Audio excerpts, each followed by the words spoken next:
What is up, YouTube? Welcome back to the channel. Good to be here on this Monday afternoon for me, coming at you from North Texas. Hope everybody's having a good afternoon, a good day, good evening for all my Eastern European viewers and all across the globe. I hope you had a good weekend. Let's see, it is it is Monday. It is Monday. Just making sure. For a second I thought it was Tuesday. No, it is indeed Monday, so we got one thing going for us. Good to see everybody in chat. Fubar, good to see you, my friend. Yes, we have the fly with emoji, courtesy of Mr. Fubar himself.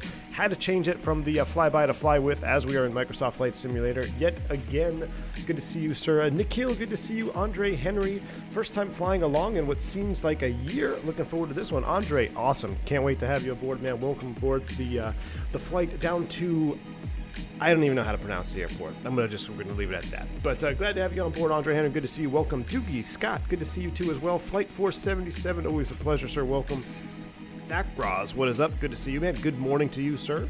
Mr. Martini, always a pleasure. Welcome aboard. G.R. Hoffman, what's going on? Preemptive yogas, bank angle checks, and fly with as it's dinner time. Not a worry. G.R. Hoffman, enjoy your dinner. Hope you have a good one. Maybe you can catch the landing here a little bit later. We got a fully packed stream today. Mauricio Diaz, welcome. Good to see you. Joseph Daniels, always a pleasure. Juan Andres Pino, what's up, man? Good to see you. And Blue Mac is also in the house. Good to see you, sir. A couple more members joining in here little by little as the stream goes live. Good to see everybody. Screenshot. Absolutely. Robert S., good to see you, man. Blue Bear. Mr. Martini, Spirit Wings is also in the house. All right, guys, we have a lot of stuff to get to today. So let me give you a lowdown on what's going on. Coming up on the next stream, either the next stream or we might do one more regularly scheduled stream here in South America, but I am actually prepping for my recurrent training, which is in 10 days, 10 days from now. So what I typically do, if you're new to the channel, is a couple days before I actually go into my real world recurrent training, I do some check ride prep streams where I run some actual check ride profiles in the 320. We go through a bunch of failures, V1 cuts, different approaches and all that. That'll be coming very, very soon. And for those of you that like X-Plane and want to see some X-Plane stuff, I know you have been chomping at the bit, as I've been pretty much exclusively on Microsoft here. You will be seeing some X-Plane 11 here in the near future for that check ride prep stream. Being able to stave sates and everything like that in the TOLUS makes some of those items much easier to do repetitively. And some of the ECAMs I found are a little bit interesting. There's some differences, and where TOLUS is actually a little bit more updated and more correct. So it's always good to see that, and I will be flying some TOLUS here very soon. But for today's stream in particular, we are running our regular South America tour. We're taking this lovely Land Chili livery down to SAZS. Someone helped me out with the phonetics in chat. Like Bariloche Airport? I'm not sure. I don't know. I just picked it. It looks beautiful. There's a lake on final. What we're going to do is we're going to do some knowledge-based questioning today as well. So this is not only for you and for your entertainment, this is also for me to get my head in the book and start reading some actual study questions. These are all materials that are put out by the company so you can prepare yourself for your recurrent training. I'm going to be going through that with you. I'll ask you guys some questions. We'll discuss some stuff. And for the gate operation here today, a couple of things that I know is going to happen in the sim is we're going to have a start fault.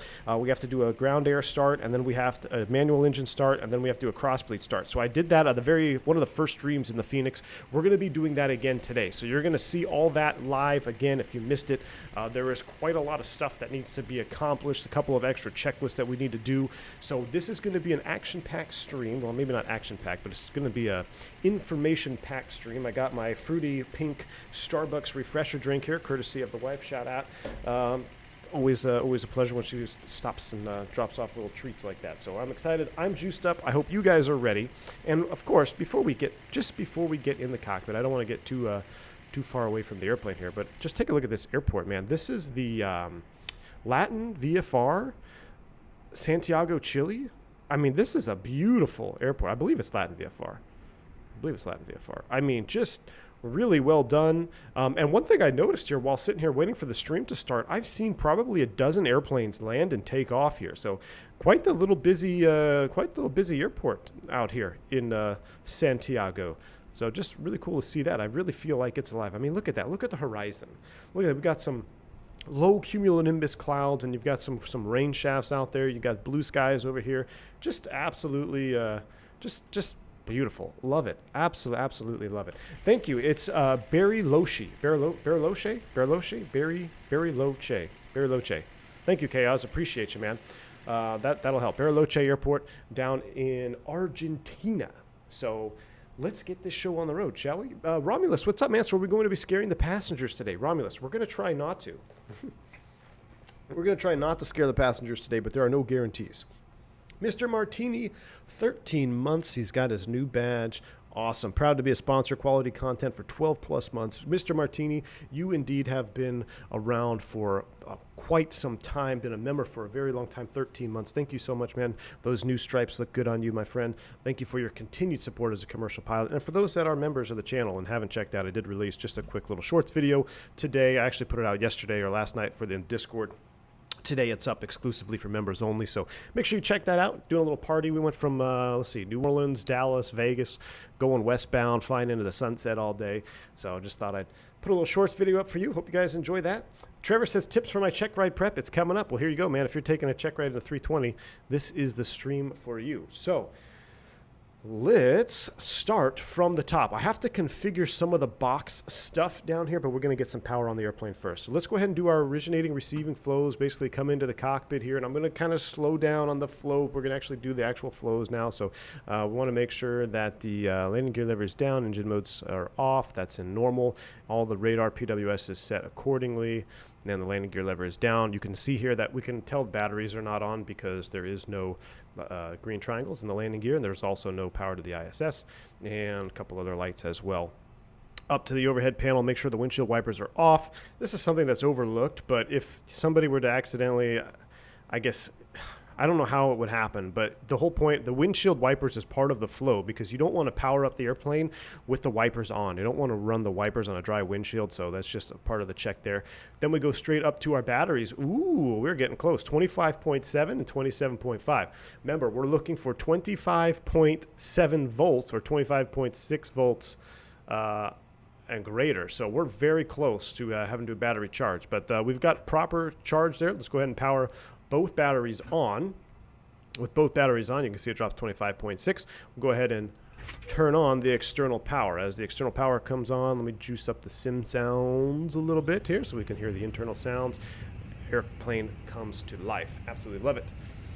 Have I ever flown a Headwinds 330? I have not, text trading, but I did see Mr. XP72 fly that last night. It looked quite good. I mean, it kind of looks, it's basically the fly-by-wire Neo with an external mod, right? And some of the flight model stuff look a little twitchy or whatnot, but I mean, hey, it's a good start. It's a freeware project. I know there's a lot of people that are going to enjoy it, and XP72 said it best himself many months ago. He said there are, you know, study-level airplanes, and then there are fun airplanes, right? There are airplanes that just may not be the most realistic thing, but they are fun and an enjoyment to fly. I think I'd put that airplane in that category. It looks like a lot of people will enjoy it. Always appreciate a little bit of diversity and good quality freeware projects. So seems like a good airplane. I personally don't have it, but maybe in the future we'll take a look at it. Mr. or Mrs. Hunt, member for 3 months. I see what you're trying to do there. Thank you for your continued support.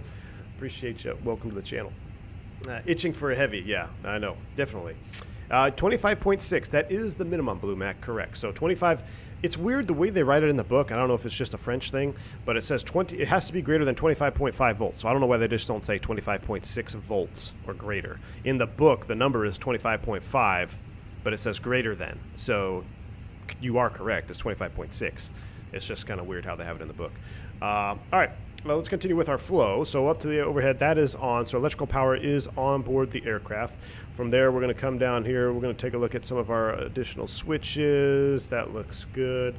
Let's come back down here. Let's check our hydraulics. Let's check our engine page. We got oil. That's very good. Let's check the pressurization is in auto, and we're going to go ahead and hit the recall push button here, bring up any faults, which there aren't any. See, that status is normal. That is good. Parking brake is set. Excellent. We'll leave that and check at the circuit breakers and go do an external pre-flight and do a walk around. What we're going to do before we finish all that, I'm going to come down here and configure some failures right now. So first and foremost, let's do our randoms. So we are on all types, and we have realistic. So we're going to save that. Now to add fuel to the fire, there's a couple things we're going to have to do here. So I'm going to do an APU. You know what we're just going to do? You know what, we're going to do a generator fault on that. So that's going to be, would it be under engines? No. Where are generators at? Look at all those juicy failures we can program there. That would probably be on electrical 24. APU generator. Boom. And we're going to just go ahead, and that is immediately in opt. So the APU generator is in opt at this point. All right, we're going to do that. We're going to pretend that we never saw that. We're going to come over to our My Flight, 30 minutes from departure. Beautiful. And FO is on his walk around, doing his pre-flight, walking around the airplane. There's a lot of good walk-around videos out there. I did a pretty extensive one on the Airbus Professional Series in X-Plane 11. But it was on the Flight Factor 320. Pretty much the same deal. You know, there's a couple ones you can check out, but we're not going to do a full-blown walk-around. So he's out doing the walk-around. I'll come in here, I'll sit down, I'll begin my flow. I'll come in here, I'll start my overhead flow up to the captain side of the overhead panel. Remember, it is split into 3 parts: captain, center, and first officer overhead. So right up the left-hand side, cruise supply can come on, ground control can come on. This is an interesting button. We should just do a quick note, a reminder. The ground control push button does a couple things. It allows us to record the cockpit communications prior to first engine start. So a good check ride question is, when is the recorder working other than when the ground control push button is on? And it works in flight regardless if the engines are on, or on ground after first engine start, or up to 5 minutes after both engines have been shut down on the ground. So that's just a little bit of note about the flight recorder. That's a check ride question I'm sure I'll get at some point. That is on. Let's do a CVR test. Remember, we're listening for those beeps, make sure the CVR is indeed working, and we'll go up here and do our ADIRS alignment. Now, you used to have to wait for each and every single one to go on, bat, and off. No longer need to do that. We just wait for that single on bat light to illuminate and extinguish. That signifies that the ADIRS they're capable of reverting to battery power. All the connections are up to snuff.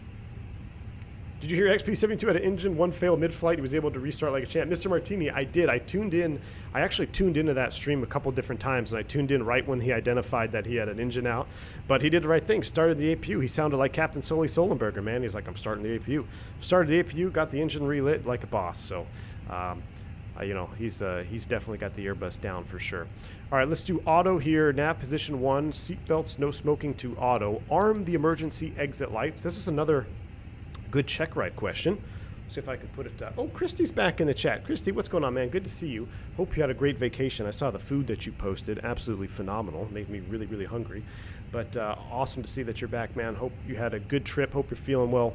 And welcome back on board the stream. We got to get back to our group flights. We're going to get back to our group flights here pretty soon, and for the members in the members-only Discord.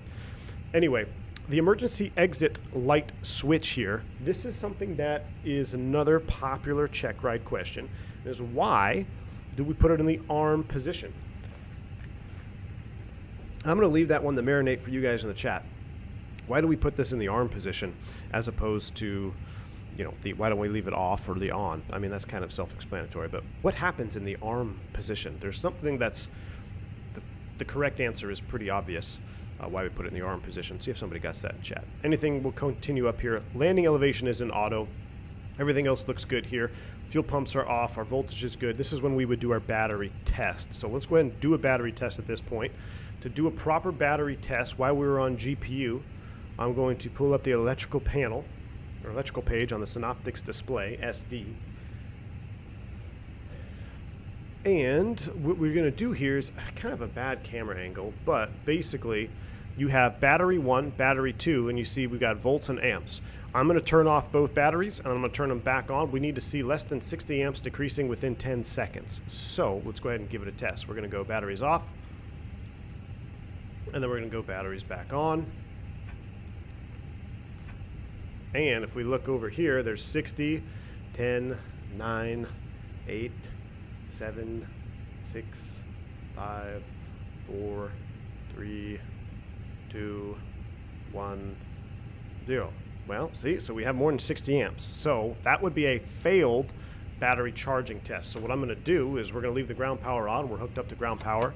I'm going to drop the little standby compass here to remind myself to come back and do another battery test after we let those charge for 20 minutes. And they are charging because they are in the on position with ground power on. So we should come back at some point before we depart. We want to make sure we're going to do another battery test. We're going to make sure that 60 amps goes away within 10 seconds or so. The emergency exit lights illuminate. That is correct. The emergency lights will automatically illuminate when the aircraft loses AC power. Also correct, Elena Zane. Jeremy says, so that the lights will come on automatically. Both generators are off. Correct, but that is correct, Jeremy, but technically it's AC power. But the actual reason that would put it in the arm position, that is I mean, obviously that is correct what you guys are saying, that when you lose AC power, we want the emergency exit lights to come on. However, what the arm position also happens to do is when the landing gear lever goes in the up position, it will allow the emergency exit signs to charge, and these exit lights will extinguish in the cabin. So you'll see there should be an exit right here. We go. So like this exit sign, the exits over there, they are running on their own dedicated power supply battery. And when the gear goes up, if that light position switches in the arm mode, they're going to start charging. If you just put it off in the off position, they would not charge when the gear was up. Or conversely, if you put it in the on position, they would just remain illuminated the whole time.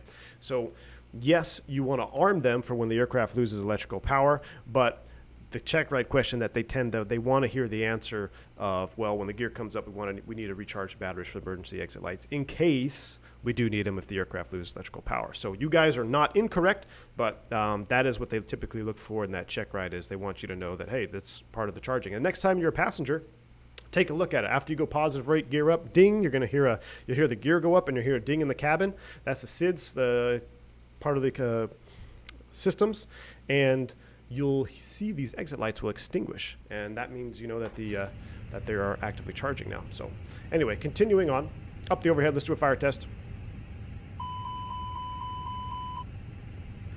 And Agent 2, and we'll do fire test on the APU.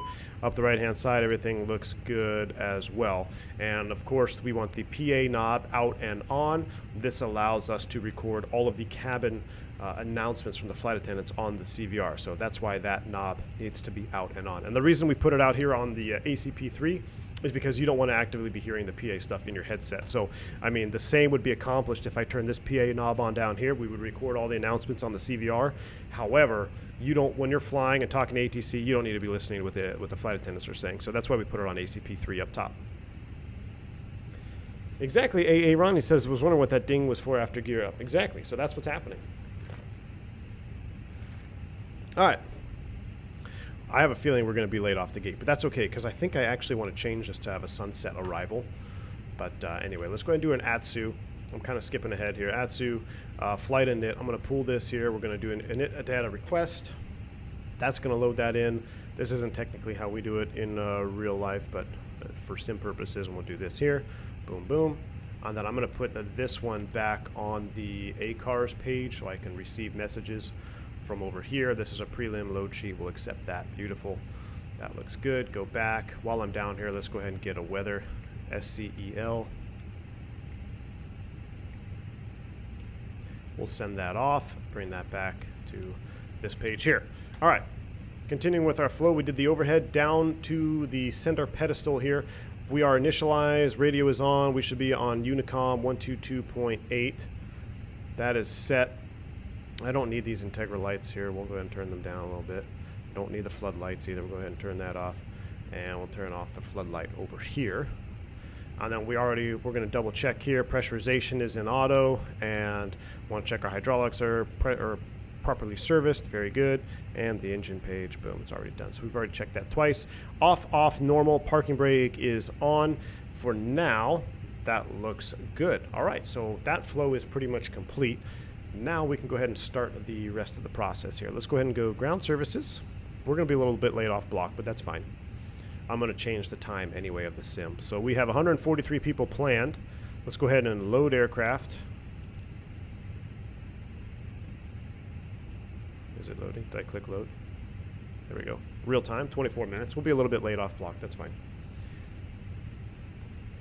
Jeremy has a good question. He says, here's a question. Does the FADEC do anything in the case of a hot start? Yes, it does, Jeremy. So it will actually have automatic start, abort, and motoring as well. So the FADEC will protect you against a hot start, hung start, failure to ignite. Those are a couple faults that the FADEC will detect, and it will abort the start. And when you're doing a normal engine start, it's very easy, and this is a good question we can get to later, but essentially you just sit there and watch the airplane do its thing. Now, if you're doing a manual engine start, Jeremy, which we're going to do today, you have to manually abort the start. You have no start protections in that case, so that is something that we have to look out for when we do our manual starts, which is why we do a manual engine start in the sims, just a little extra practice. But great question, Jeremy, and yes, indeed.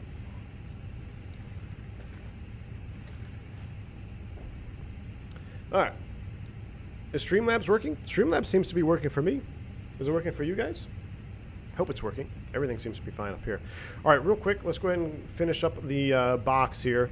We'll get back to our flows in a little bit, but we've pretty much done our prelim flows. Phantom's back from his walk around, chugging away at the box. We're going to do a 77 cost index here. The flight plan today to Bariloche, SAZS, we're going at light level 370. Throw that in there. Temp is +3, so we're going to do -51. On there. Boom. IRS and NIT. We are aligned. Beautiful. That looks good. Yeah, all looks good. Flight plan departure. We are going to depart off of 17 left on the Liner 4 Charlie. Or line 4 Charlie. There you are. There you are. Line 4 Charlie departure. Insert that. Boom, boom, boom. Out to Chateau. From Chateau. Oh, that's not correct. Line 4 Charlie. Really? Oh, yeah, there we go. It's all in the box. So out to Liner. Here it is. Upper Mike 783. Ancon all the way down to Chateau. That's all in the box. Good. And then the Chateau 1 Quebec into Saz. We're going to do the ILS. I'm going to just load up the X-Ray 29 on the 1 Quebec. Approach via... No, that's not the right one. Not the right one. Cost index basically helps...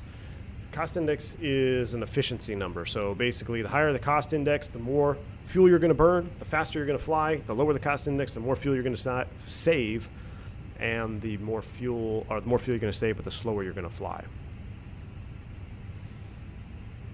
If the APU generators are not, but the APU works fine, will you still use the APU air to start the engines? Great question, Elena Zane. That is possible. It's funny you bring that up. That's actually the scenario that they typically give us in the sim. And then what happens is they do a dropout of electrical power. So in that case, Elena, if the APU gen is in op, that's fine. You could still use the bleed off of the APU. However, you have to use ground power for the engine start, right? So if the ground power drops out during engine start, which is what happens during the sim, you have to do an abort. So I think I did X-ray. I think I meant to do the Zulu. Yeah, let's do the Zulu. We need to do the Zulu 29 off of Dogla, I believe. So let me go back, erase that.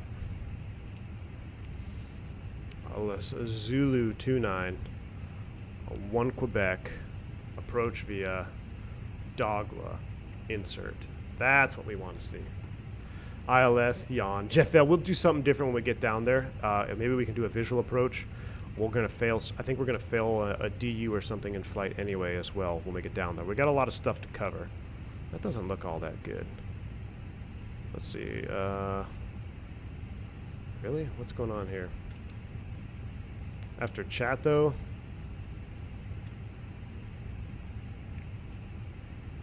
Let's go Chateau to ZS039. So we're going to do a little surgery here. So I'm going to go Chateau, next waypoint, ZS039. Insert. Now, look at that. That looks much better. Setup. All right, Ryder, welcome to Commercial Pilot. I didn't see you had joined there earlier. Glad to have you on board. Exclamation point welcome with your new perks on the channel, man. Always a pleasure to have new members joining. Welcome aboard. Welcome aboard. Let's go hit the barrow key. 3030 is what we need. So let's go back to arc mode. Box is pretty much set. We're going to do a secondary initialization. SCEL to SCEL. This would be an emergency return. Ooh, you know what we should do? I don't know if we have time for it. We should do a RTO and then take off. If I have to come back around, we'll just do the ILS Zulu 17 left, back in the secondary, perf. This all the way around. I don't want to look it up, so I'm going to put 200 in the radio. QNH is 3030. Right? Yeah, 3030. 30. Wow, I'm really off. 30. Temperature off to ECAM, it's 9 degrees. It is winter down here. I keep forgetting that. We'll go 0 for 0 on the wind. Secondary is done. RadNav, nothing to tune. Progress page, I'm going to just put in the departure airport and the runway. So SCCL 17 left is set. Perf, we're going to leave that, which leaves us to the init B page. Our fueling is complete. We have 14,300 pounds. Remember, we're going to check here. We got our fuel on board, 5640 all the way across. So let's go ahead and get our fuel tank pumps on. At that point, we'll go ahead and turn the seatbelt sign on. This is a good time to do our battery check for the second time to see if we have properly charged our batteries. So let's jump into that. Let's go ahead and see if that works. So let's go back to the electrical page, which is right there. All right, so we got 0 amps, 28 volts. Let's go ahead and do another battery test. So I'm going to go off and then back on. And look at that. We have less than 60 amps already instantly in less than 10 seconds. It's decreasing to 0. So our battery test has failed. Then we did a battery charge, and now we did another test, and it has passed the test. So our batteries are fully charged. That looks good. We can go ahead and stow the standby compass. That looks good. Now, I'm going to pretend that we don't know that the APU is in opt yet. So let's go ahead and fire up the APU. We'll see what happens. Give it a couple seconds there. Everything else looks good. And on this AP, we'll wait for the flap open message. Robinson J. Santana, welcome on board the stream, sir. Welcome. What's the max EGT during engine start before you want to abort? Depends on the engine variant, 635, 650, or 1083. So just depends. Or 1043, excuse me, I think. Check right question. Look at that. Is it that Qatar taxing out? Awesome. See, this airport's pretty busy. I love this airport.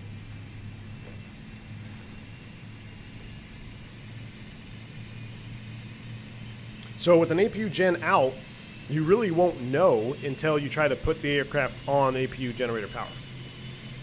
What is EGT? That is exhaust gas temperature. N2 is the internal turbine speed. So N1 is your fan speed. That's the big fan you see spinning when you look inside the engine.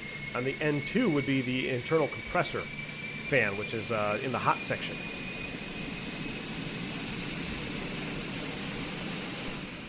Ooh, a little Aerolíneas Argentina 737 Classic. Love it. All right, so APU is available. So what would happen is we'll probably come up here, and I'm curious. I don't want to drop out our flight plan. This might screw us up here.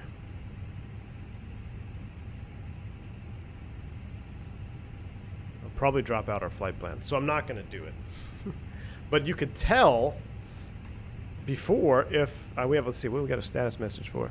APU gen. So hopefully the crew would see this before you did something. So at this point, you're sitting here waiting for passengers to finish boarding, kind of sitting here, everything is pretty much done. But you see this little STS message here? This means there's a maintenance message that needs to be seen on the status page. So we come down here, click status page, in-op systems, APU gen. Okay, call maintenance. Maintenance come to the aircraft. They'll say, hey, all right, we're coming up. Yeah, it looks like your APU generator's up. We're just going to defer it. So we'll go ahead and just turn it off. Put an MEL sticker on there. It says, well, you could still use bleed power, but you have no generator power for engine start. Okay, so we'll go ahead and turn the bleed on. Start cooling the cabin or warming the cabin, whatever it may be, but you're not going to be able to use any generator power from that. So now we're going to start going into our procedures for a ground start. We'll talk about that here momentarily.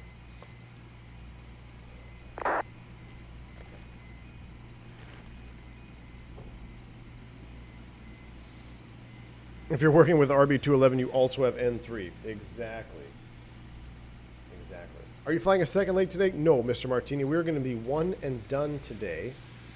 One and done. I'll try and pull up my old checklist here real quick. One and done, but it's going to be, we got a lot of stuff to go over, so. All right. Let's see here. That's good. And there we go.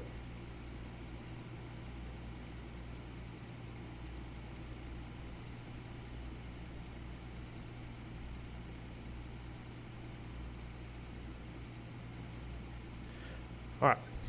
Are there items the crew can defer without maintenance? Yes, there are quite a few. We call them a flight crew deferral.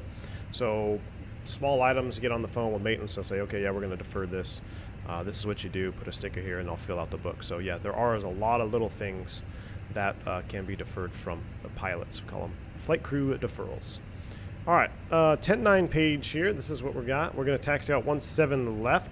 Got a hot spot there at intersection of Hotel and Charlie. Basically, we're going to take Alpha all the way out. So we'll push off the gate. We'll take Charlie Alpha all the way full length, 17 left. That's your taxi brief. As far as departures go, what did I say? We were on the lane or line for Charlie. RNAV departure off 17. Decent between 9 and 4. Liner between 11 and 15. That's a hard altitude. That's also a flyover waypoint right there. You can see that the different in coloration. See that solid black? That's a flyover waypoint, so you do want to make sure you fly over that. Double check that in the box. That looks good. So we're pretty much set there. Let's do a quick takeoff perf and that. We'll do a prelim load sheet. We'll do live weather. We'll do a calculation. Have I tried VR with Flight Sim? I have not. Packs off, force Toga. Well, still going to do Toga. Anti-ice off, packs on. Let's do that.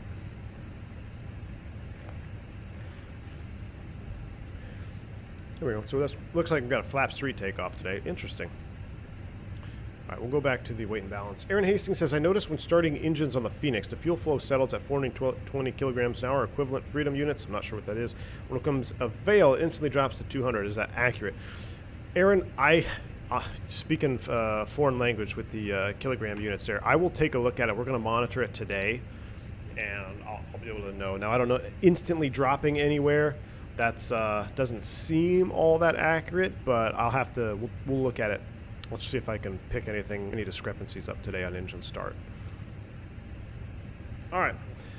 14.3, pretty much everything is done there. We don't have any ATC online, so let's set 370 as our top altitude. 370 is set. Let's go ahead and reset the flight directors. There's a reason I want to reset them, and I'm not sure if this will actually work. Ooh, look at that little 7.3 taxiing out. Gotta love it. The speed 100 here, technically I don't like seeing that. I want to see dashes there. So I'm going to go flight directors off and then resync our flight directors. And it still says speed select 100. So in real life with the current mods that we use on our avionics, that would actually dash out. That's because we don't have any perf speed set up. But that's fine. We'll leave it for now. Let's take a look. Let's get our final. We did see some weather. I did call for weather, right? So we do have a weather. 020 at 3. No significant 1026. Beautiful. I'll go ahead and put this back on the receive AOC menu. Cool. Santiago traffic, or Sky 249, taxiing 17 left to Santiago. All right, with all that done, we now have to do a proper brief for our manual engine start and a ground power start, essentially.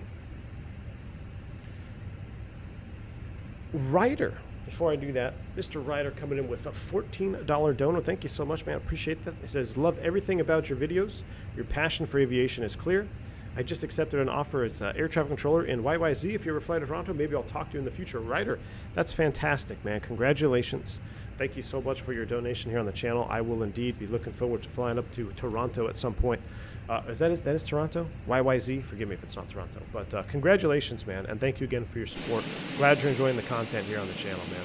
That's why I do it. I do it for you guys. Oh, look at this. Is that a triple? Qatari cargo. Oh, nice. Nice rotation. No tail strike. And into the rainbow he goes. Wow, that's cool. Jeff L coming in with 5 gifted subs. I forgot we have those. Mr. Jeff L, thank you so much, man, for doing a 5 gifted sub to a couple new members in chat. Guys, if you got a membership because of a gifted membership from Mr. Jeff L, make sure to give him a thank you. Shout out to Jeff L in chat, dude. That's awesome. Thank you for your support. All the new members, exclamation point, welcome. Get to see all your new perks here at the channel. I highly recommend you join the Discord and make sure you get into that V1 After Dark section. That is the members only portion of the Discord.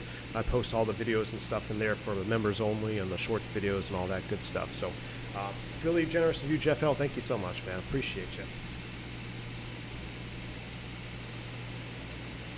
I was just scrolling back in chat before that got blasted. Jeremy, I saw your question. I said, what about for APU engine start? That will depend on the actual APU that you have, Jeremy. Whether you have the Hamilton or the Honeywell APU. Basically, the max altitude for APU to assist an engine start is 20,000 feet. Now, I know the more restrictive one, the Honeywell, the air conditioning and pressurization is at 22.5. I know that.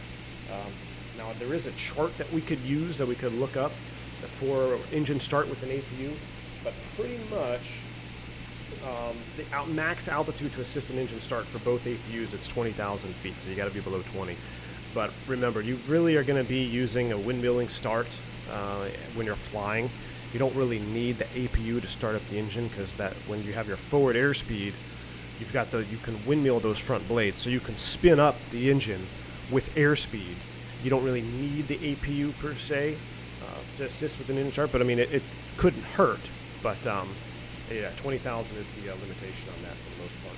And the only other number that sticks out that I remember is 22.5, and that's for the single pack for the Honeywell.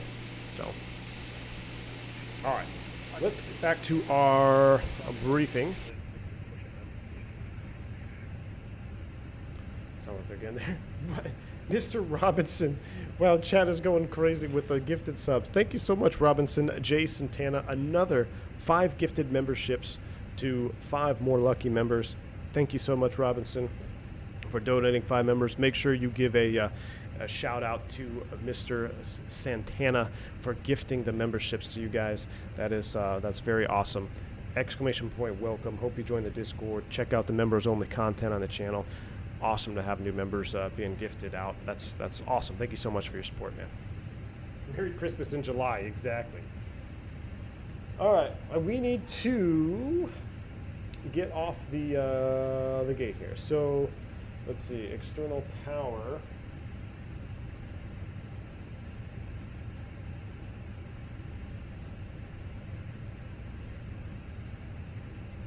All right, air conditioners are manual engine start.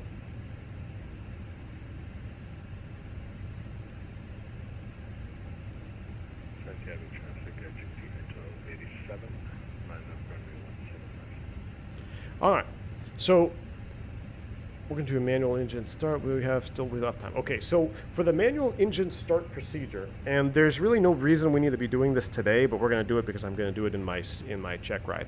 What we need to do is we're going to use a different procedure for starting the engines. And what happens is we're basically taking manual control of what the FADEC will do automatically, which is Jeremy asked that question earlier. you know, about start protections for hot start, hung start, all that. We will no longer have those protections when we do a manual engine start. So it's very important that you monitor the engine start and that you are guarding the engine start switches when you do this procedure. Now, I'm going to kind of briefly read through it here, and then we're going to execute it when it's time to start engines. So basically, the thrust levers must be at position idle. The engines will start regardless of thrust lever position and will rapidly accelerate to the thrust demanded by the TLA, or the thrust lever angle. So that's a very important note. So first item in the checklist. So basically, if you have your thrust lever split or something like that, and you do a manual engine start, it will spin them up and it will accelerate to that speed that's demanded, as opposed to an auto engine start or an automatic start will say thrust lever not idle, and it won't actually start the engine. So that's just another, seems like common sense, but a lot of people, not a lot of people, but it can be missed in a high intensity workload environment. Ooh, there's someone else taking off. Let's go ahead and watch this take off here while we continue to brief. All right, so we know the thrust levers will be at idle. Engine mode selector. Basically what we're going to do is we're going to move it to normal, and then the ignition start position. The lower ECAM will display the engine start parameters, which we're familiar with, and we're going to continue on from there. So when all engine parameters except N1 and N2 are available on the upper ECAM, now we actually do this. We're going to start with the push button, which is up here on the overhead, man start. We'll go ahead and press that push button on. We're going to start the clock, and we're going to check that the start valve will be in line, green. We're going to look for an oil pressure oil pressure increase and an N2 increase as well. If the N2 does not reach 16%, that means you don't have sufficient power to get the starter up to speed. We can shed a bunch of electrical stuff. We're not going to get into that today, but we do have a checklist for that. When the N2 reaches max motoring speed at 16% minimum, and 30 seconds after selection of the man start push button, we're then going to introduce fuel by putting the engine master switch to the on position. We'll start the chrono, and then we want to make sure that the igniters come on. We're going to check for fuel flow, and then basically everything is normal after that. So that's the brief for what we're going to do. Again, it'll seem a little bit more intuitive when we actually do it here when we get ready to start. Now, one other thing that we have to note, since we do not have electrical power, we're going to have to stay attached to the gate for engine start. But we're going to use bleed pressure from the APU to start the engine. So we cannot disconnect the jet bridge, and we're not going to release the parking brake or anything like that, but we will pull the chocks. So we're going to stay here, and we're going to start engines here. All right, boarding is complete. We'll go ahead and dismiss that. 126.5 and 30.9 is what we need. 126.5 and 30.9 is set here. Perf speeds, let's come over here and do our final load sheet numbers. If you start engines manually, can you fly with an in-op FADEC? Yes, Jeremy, absolutely. In fact, that's one of the reasons why we have this procedure. All right, so we've synced the final. We'll do another calculation here. Toga packs on 28, 35, 38. 128, 135, 138. Flaps 3 is set. All right, now let's go ahead and clean up the rest of the airplane. It feels weird because you're not really, you can't push back. You're still sitting at the gate. So at this point, we're probably done with these. We're done with that. We're done with that. We can pull the chocks and cones. Doors are closing.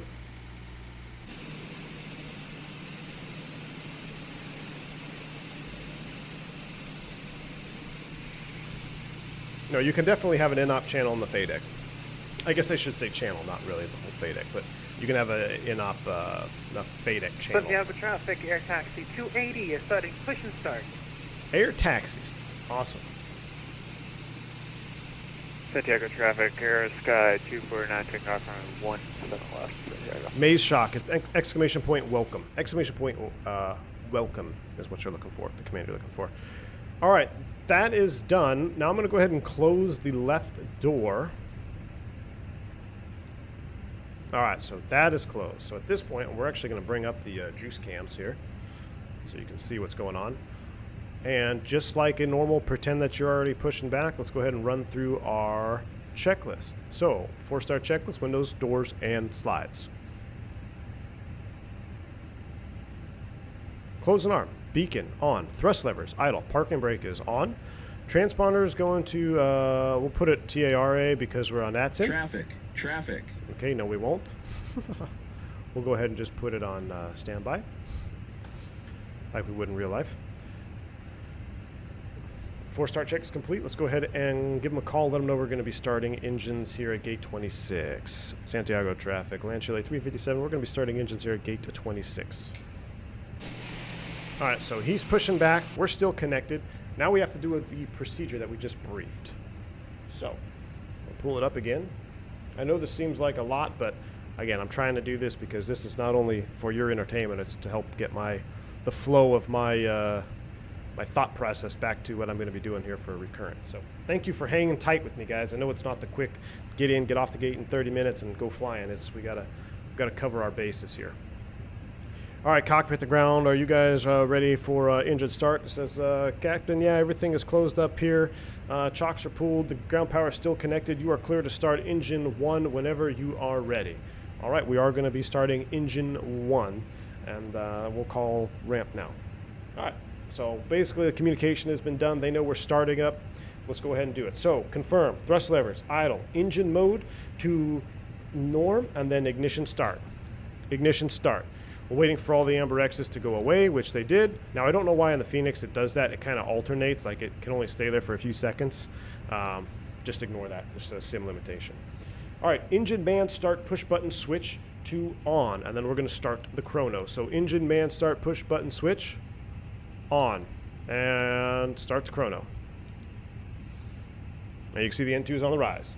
Start valve, check inline. It is inline green. Oil pressure increase, check. N2 increase, check. There is our 16%. Waiting for 30 seconds now. We can skip the shed because we don't need that. We're not going to be shedding any electrical power. Waiting for 30 seconds. Engine master switch will come on. So at this point, we're going to guard the engine master switch. Ooh, it actually gave me a start fault. Hopefully it won't. Hopefully that'll clear out. That wouldn't be there. It thought it was a hung start. But it's starting. Disregard. We'll hold it.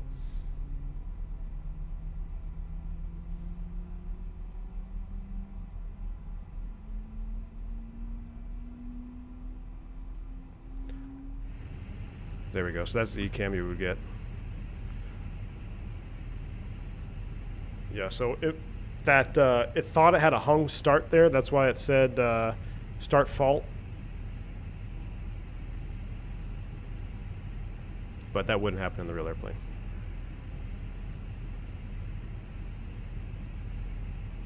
Wait for that avail light. There it is. Now we can move our hand. All right, so we have a good start on engine 1.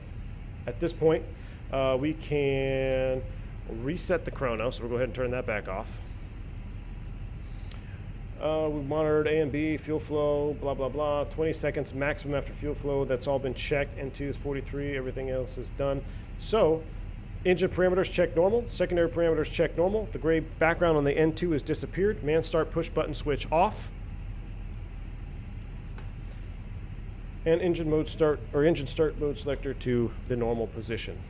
We can push back and a single engine taxi here as well.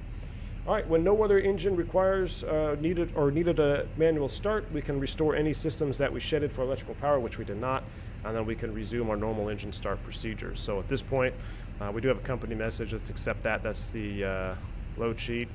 Accept. Everything looks good. Cool. Put him on the flight plan page. All right, cockpit to ground, we got a good start on engine 1. You go ahead and pull ground power. So you could see here, we do have Gen 1 is powering, and I'll go up here and I'll do this. And we could see that generator 1 has now picked up the load for both systems. All right, yeah, cockpit to ground, you're cool. You're good to pull ground power and air, and we'll see, and we're ready for pushback. We'll call you back here in a minute. So they're going to go do their thing. What we'll do is we'll disconnect the GPU, we'll connect the tug.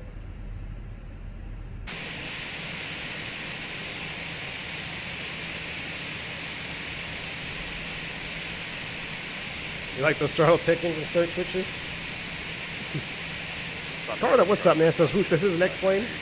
What happened to breaking my engines? Carter, that'll be coming up very soon. I'm going to be breaking your engines here very soon. You should do starter assisted with pneumatic ground cart. Chisco, I did that on the Allegiant stream when the Fenix first came out a couple weeks ago, maybe a month ago now. No, I already did that. Let's talk about a workload, indeed. All right, so we are back, and I'm going to try to push this way here and not block him. But we'll see. Santiago traffic. Land Chile 357 going to be pushing back 26. Santiago. Alright, let's go ahead and make sure everything else is normal.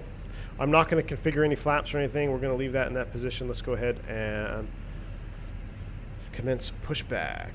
Brakes release. Clear to push. Let's see if we can start tail left initially. Start left.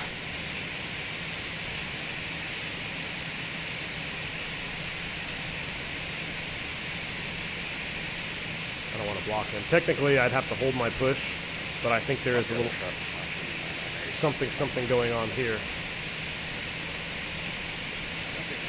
I like that little 737 action there.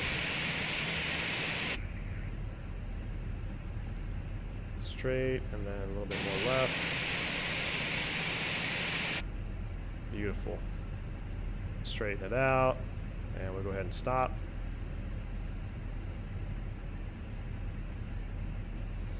Captain pushback is complete. Set brakes. Copy. Brakes are set. You are clear to disconnect. Show me the pin out front. Thanks for the smooth push. Copy that, Captain. Have a good day. All right, so he's going to pull off. We're good. We're going to wait for that. Now, what's going to happen is we're going to do a crossbleed start. So I'm going to... Traffic, Argentina 515, taxiing to runway 17 left. Santiago traffic. I'm going to configure us for that here. Let's get the checklist ready.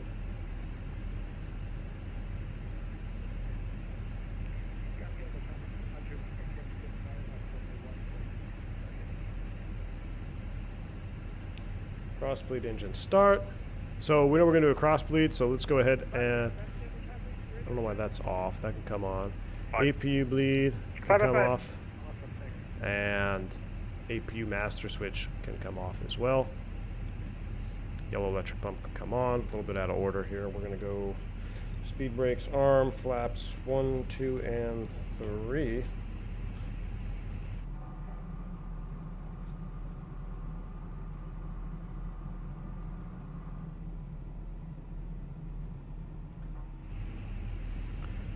That is set.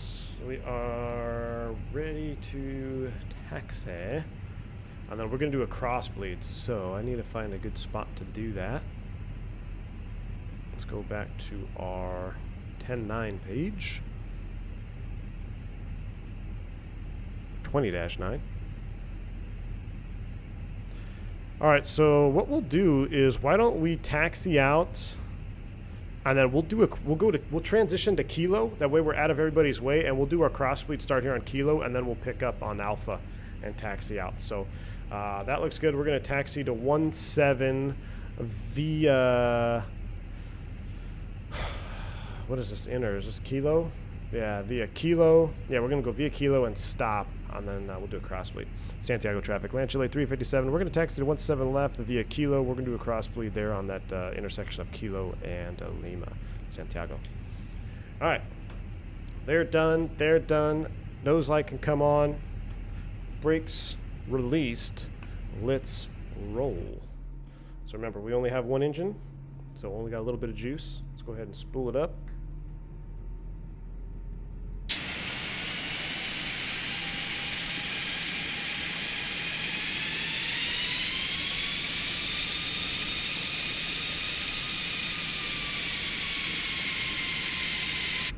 Cannot wait to see what the new what the new sounds are like when the when that releases, the update releases.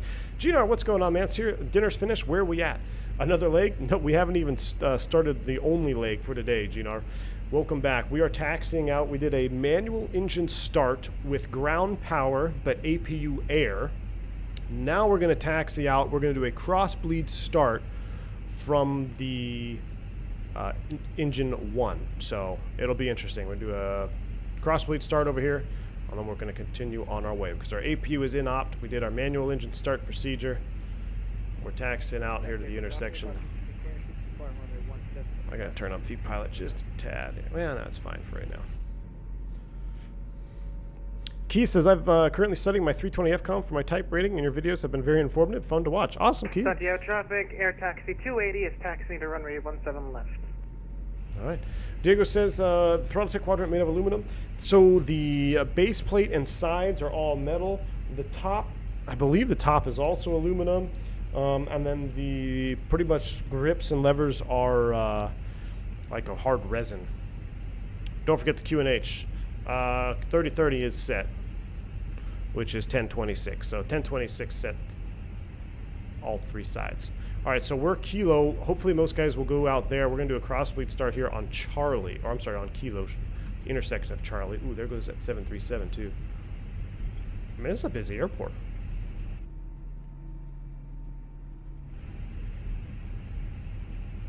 All right, so here's our intersection where we're going to do our start. I'm going to stop here. Now remember, we can do this on the roll. Actually, no, scratch that. Never mind. Not a crossbleed. You don't really want to do a crossbleed while taxiing. You can, but it's always better to just stop because you don't know what kind of thrust output you're going to need and all that stuff. So, all right, brakes are set. Time for a crossbleed engine start procedure. Right after I get to Alfie Douglas. Thank you so much, man, for your continued support. 18 months, Alfie. Awesome stuff. 28C in the UK, getting up to 30. Ooh, not made for this. Hey, Alfie, I mean, I half feel bad for you because I know y'all don't have air conditioning, but, I mean, it's been like 110 Fahrenheit, which is like, what, 43C? So I half feel bad for you because you don't have AC. I know you have to be accustomed to it, but thank you for your continued support, my friend. All right. He's taxiing out. Crossbleed engine start procedure. So here we go. We got a lot of stuff. We're getting through a lot of book stuff today. Before second engine start, APU bleed off. It is off. Engine bleed, supplying engine on. So the supplying engine bleed, it is on. Engine bleed, receiving engine off. So we're going to be cross-bleeding to number 2. So that is off. The bleed valve of receiving engine is closed to avoid reverse flow leakage. So that's why we want to keep that bleed valve shut. Crossbleed open. Here we go, opening the crossbleed valve. When cleared to start, area clear of obstacles, confirmed. So let's go ahead and just take a look outside. Typically, air traffic control will say, hey, you're clear to do your crossbleed right there, because we can't look behind us. So we are clear of obstacles. Don't want a little Cessna 172 to overturn or something behind you. That is good. Thrust lever supplying engine adjusted for pressure. Now, we can go up to 40% N1 if we need it, but we're looking for at least 25 PSI. And now for the start procedure, it's very simple. We're just going to do a normal engine start from the crossbleed. So we're just going to use, we're just going to flip the switch over. So here we go. Let's go ahead and move the ignition switch to ignition start. And we're at 24 PSI. Let's go ahead and give it a little bit of juice here. I like to see at least 30 because as soon as you open that starter valve, that pressure is going to drop. So there's 30% in one, and these CFMs, they're really kind of wimpy on the ground compared to the IEs, so you really don't. It's not bad. About 35. We'll go 35% for cinematic sounds.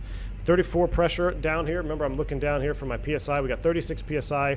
We're below our 40% N1 limit.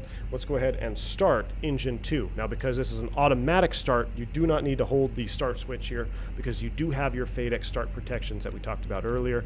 You can see we're starting up. Take a listen to the non-existent sounds.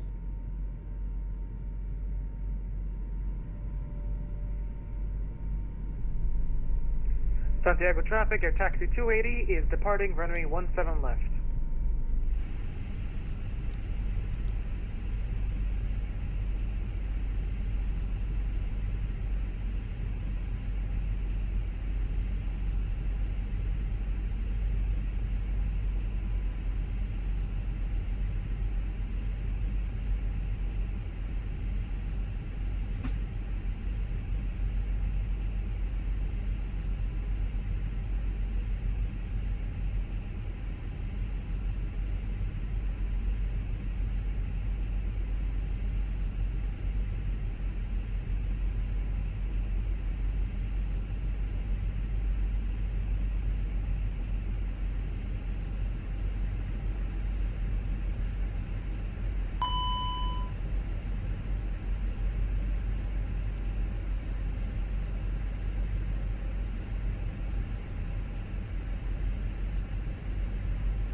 Oh my word. I was talking that whole time. I'm sorry, guys. Talking that whole time without... I don't even know where I left yet. Okay, so I said basically... I don't even remember where I was at. I didn't see it switch. Somebody said they saw it go 920 to 600 instantly on a veil. I didn't see that happen. I might have to watch it back. I don't know. I didn't see anything glaring there. I mean, obviously the numbers are off because we know why, but I'd have to watch the replay on that start. I got distracted because my mic was muted. Sorry about that. I was freaking talking for like 20 seconds without anything. But what I was saying is I'd like to do a test and start up when it's 41C outside, because last night I started at 321, or 2 nights ago, I started at 321 in Vegas.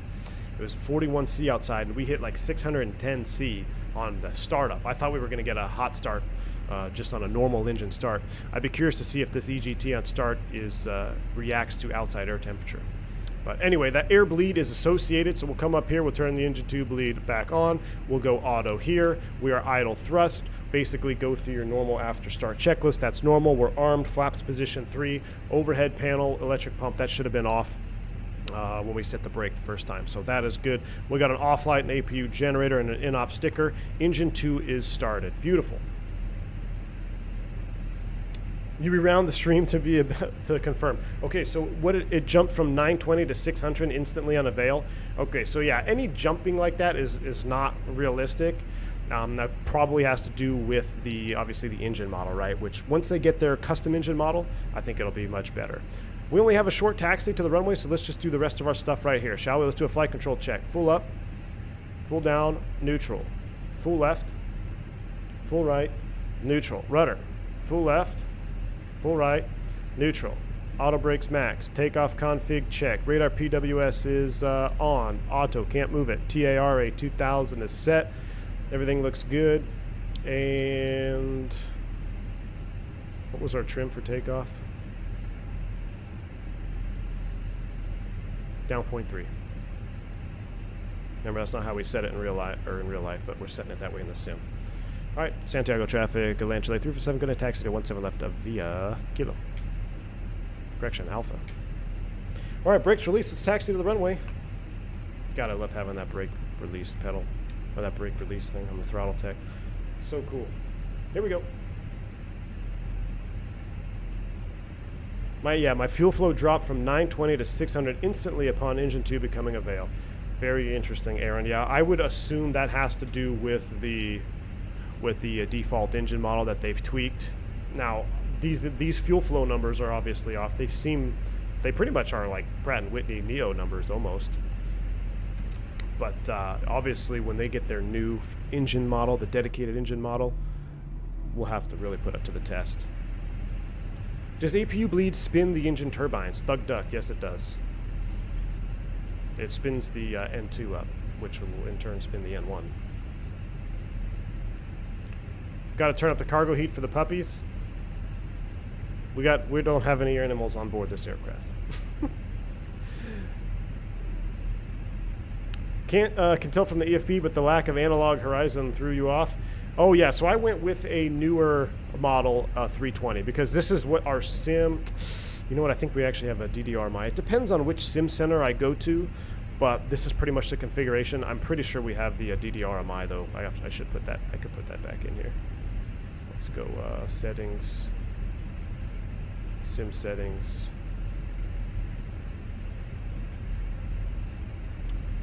There we go. And DDR-MI. So yeah, this is pretty much what the sim is going to look like today. LW says, do you physically point at things during checklists in real life? Not really physically pointing at them unless Al, it's something abnormal, like, you know, if something that you need to confirm. So basically any guarded switch you're going to point at. So for instance, if you were shutting down the engine 1 fire, push button, confirm, and I'm actually going to put my hand on it and wait for the first officer to confirm that I am at engine 1. And then that's the same with any guarded switch, okay? So that's kind of, but just a normal checklist, no, not really. Sometimes I do, you know, it just depends on the mood. How juiced up are you? How much caffeine have you had? But for the most part, nah, I don't really point at it. Now, what I will do, Al, is, you know, if it's been a very crazy or hectic, you know, maybe we had a couple runway changes and we had a start fall, and it feels like I am getting maybe not behind the airplane, but I feel like my situational awareness is being reduced just because of all the task saturation that I'm going through. At that point, yes, I do tend to actually physically point out each and every single item because I don't want to miss something stupid, right? So that again comes to your situational awareness and the awareness of your situational awareness. And this is something that's not really talked about. We all know what the situational awareness is. Like, yeah, it's, do you know what's going on around you? But are you aware of your situational awareness decreasing? So high workload environment, maybe you're in like a busy airport, Chicago, Kennedy, LaGuardia, there's weather, you've had a runway change, you've had a route change, you had an MEL, you're on the phone with maintenance. At that point, traffic, Argentina 515, lining up and wait on runway 17 left, Santiago traffic. At that point, you know, you've gone through so many steps that you need to really slow down and check every item, and that's when I typically point it. And as somebody pointed out, David, yes, I should have had, that would have been on the takeoff brief. Thank you. Train on ND for this departure. Indeed. Thank you. E-Boss, what's up, man? Welcome. What does a PTU do? It makes the barking noise. Duck, basically a PTU will pressurize the green system using pressure from the yellow system without transferring fluid, in so many words. Thank you guys for hanging out with me today. 300 viewers here on Takeoff. We've been streaming for an hour. Argentina 515, taking off of runway 17 Typically, left, I don't... Ooh, you know what? I'm going to cut the corner here. Typically, we don't take this long to get off the gate, but we've got a lot of abnormals that we're working on, so I appreciate y'all hanging with me. Smash down that like button here before... Actually, wait. Hold on smashing the like button. We'll do a... I'm going to hold y'all hostage here for takeoff. We'll get a like... goal here after this guy departs. Cutting across the pad here. Fake pilot. Santiago traffic. Land Chile 357. Gonna line up and wait. 17 to the left. Santiago. I'm gonna line up and wait real slow after I watch him take off. Kinda wanna watch. Ooh, there's his rotation. Where's the view I wanted? There he goes. Beautiful. All right, we're lining up and waiting on 17 left.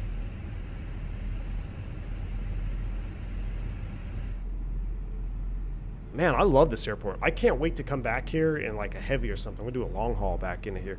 Beautiful airport from these guys. Made it just in time for takeoff. Completely forgot about it. No worries, man. Welcome on board. Awesome view. So the left wing view, Andre, I'm going to do it, man. Left wing view for the win on departure. Look at that lineup. It's almost like I'm a real fake pilot. All right. I got to brag about it because I can never line this thing up, it seems, on stream. All right, here we go. Let's light it up. We're doing a Toga takeoff. Packs on. 300 watching. We only have, wow, unacceptable. We only have 143 likes. I need 200 likes before takeoff, or else we're going back to the gate. So spool them up 50. Smash that like button. Yoga's in chat. Oh, yeah. Come on, you got to smash the like button for that. Come on. You can do it. Burning gas here. Smash down that like button. I guess we're going to the gate. We're going to the gate? All right, we're going back to the gate. Coming back. There it is. Toga.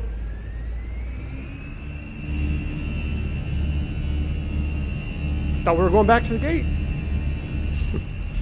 Man, Toga SRS runway. Auto thrust is blue. Thrust set. 100 knots. Check. V1. Rotate. Positive rate. Gear up. Fly with. Watch your ears.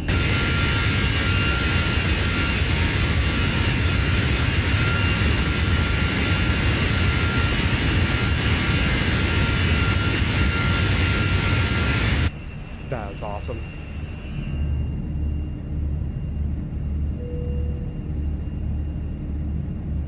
Beautiful, beautiful. Nice little breakout. All right, let's get that nose down. Nice and easy. Don't want to float the passengers. Should have just armed the speed brakes on departure. My bad. Fake pilot indeed. Thrust climb, climb, nav. Or thrust climb, climb, auto thrust. There's F speed. We're going to go straight to flaps 1. Whew. Look at those clouds.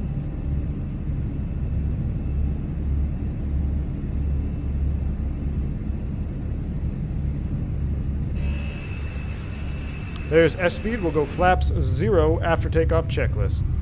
Wow, look at that shot. That little bit of dirt and rust on those flaps look amazing. That looks so good. No add-ons, Ann. No add-ons other than the airplane itself. This is a straight out departure, so I'm just going to go autopilot 1 so I can watch. Look at these views. Let's enjoy the views here. I need a minute to refresh on my little fruity drink.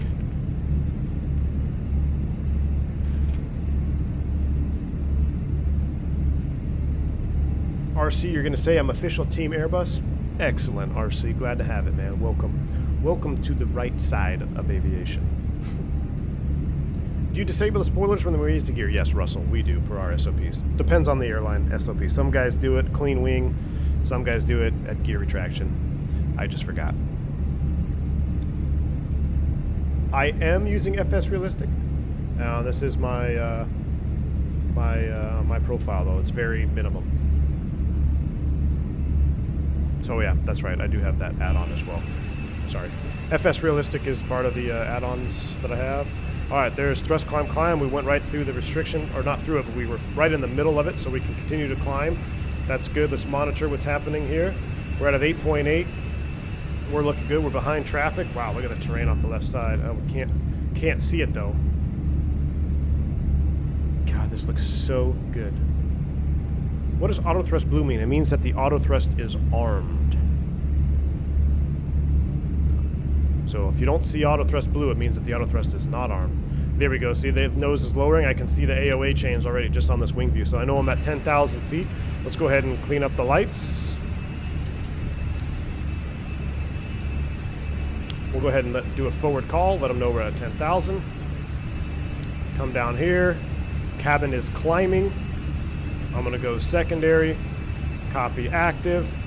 Nothing to change in the rad nav. That looks good. There's our standard. Cool standard STDs for you, me, and the jump seater. 1, 2, and 3. Done. We're accelerating out to our cost index climb out speed of about 300 and, wow, that's fast, 335 knots. We got to be above 11,000 at liner, which it shouldn't be a problem. Let's continue to enjoy the views here. Oh my goodness. I do not have a private aircraft. How would you feel if the 320 had a yoke? Well, I don't know. I did fly the Phoenix around with my TC and Boeing yoke, though, when I was testing something. Honestly, didn't feel all that bad, but it's, no, don't do it. When did you start using the stick over the yoke? Did you learn because you wanted to fly Airbus, or you just prefer it? Trey, I started using a stick when I got on the Airbus, so yeah, I'm not sure if I understand your question. Shared a short screen cap of that fuel flow thing. Thank you, Aaron. I'm going to take a look at it, Aaron. Thank you, dude. Christian Adrian Ionscu gifting 5 more memberships to Trey Simmons, Trevor, Christian S. Innocent, Jim Lee, and Chisco. All have got 5 gifted memberships. Christian, dude, thank you so much, man, for your support. That is awesome. If you're one of the lucky 5 members that got a membership now from Christy, make sure you say thank you to him in chat. Very generous of him. Thank you so much, Christian, for your continued support, dude. Glad to see you back around on the streams. Not gonna lie, I missed you, man. I missed the whole crew. Christian's kind of like he's part of the he's part of the mod crew. You know, when you're on vacation, I don't think I'm gonna approve any more vacations for you. But good to have you back, man. And if you are a new member to the channel with a gifted sub, If you're unaware of what you have just received, you get some exclusive members-only content. Some of it will come in shorts videos, basically 30-second or 15 to 30-second video clips when I'm out flying real-world stuff. I post some clips of my trips. I put them together. You can kind of see where I'm at, where I'm going, keep track of me that way. And also, if you're a Discord user, which I highly recommend you check out Discord, it's totally free, you gain access to the V1 After Dark section only. And that's the best place to ask me questions, chat with me. I try to be active in the main Discord as well, but the members-only Discord, I do my best to be much more interactive in there as well. If you have questions for me or just want to let me know something or see something. And, of course, the podcast series, which I have not done one in a while, but I think there's about 18 or so podcasts on the list already you can take a listen to. I have one done. I just haven't uploaded it yet, but I want to change the Cockpit Confessional, so I'm going to wait till I change the Cockpit Confessional, and then I'll re-upload it. But that'll be coming at you here very soon. So thank you again for all the members. Thank you for all the member subscriptions that have been gifted. You guys are absolutely awesome. Beautiful views here. Beautiful views. How do we access members-only videos? Thug Duck, there's two ways.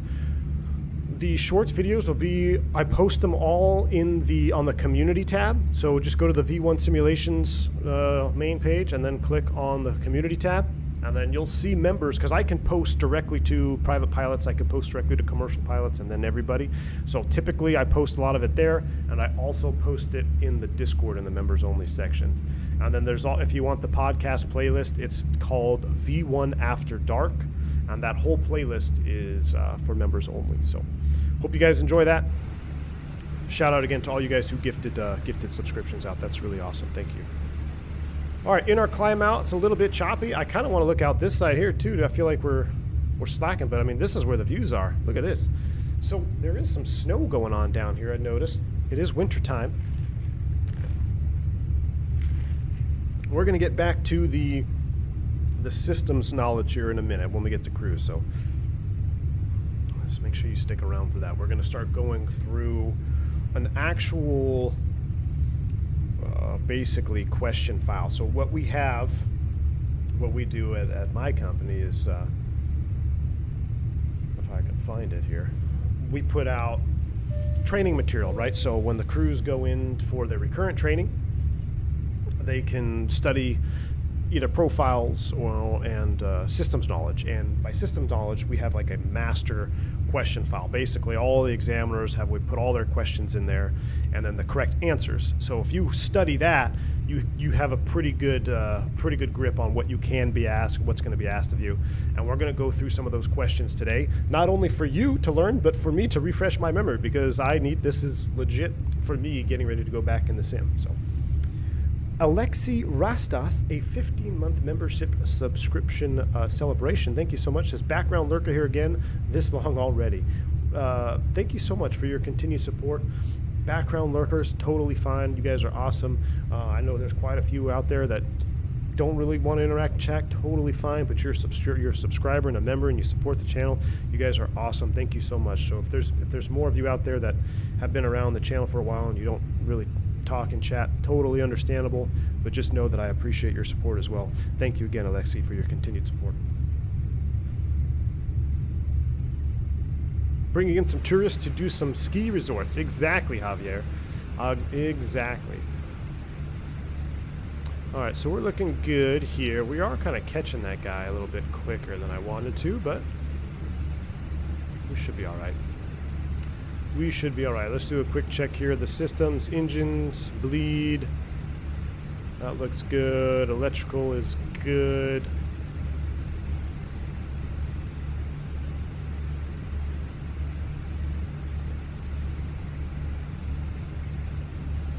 Everything looks good. Beautiful. Climbing out. Once we get to the top of climb, we'll dig into the performance books. Oh my word, let's enjoy these views. Let me give you guys the live cam here. Oh, and I did that. Oh my goodness. Mr. Andre Henry coming in with 5 more gifted subs. We're turning the whole chat box green. Wow, you guys are awesome. Thank you, Andre Henry. Guys, if you received a membership, make sure you say thank you to Mr. Andre Henry. Be Scooby, Kyle Longley, Carl Vermeesh, Nicholas, and Kieran Anderson. You guys are awesome. You are turning the whole chat green. You guys are absolutely awesome. Thank you so much. Thank you, Andre Henry. I believe that's you out in. Are you out in front of me in the climb out? Is that you I was looking at?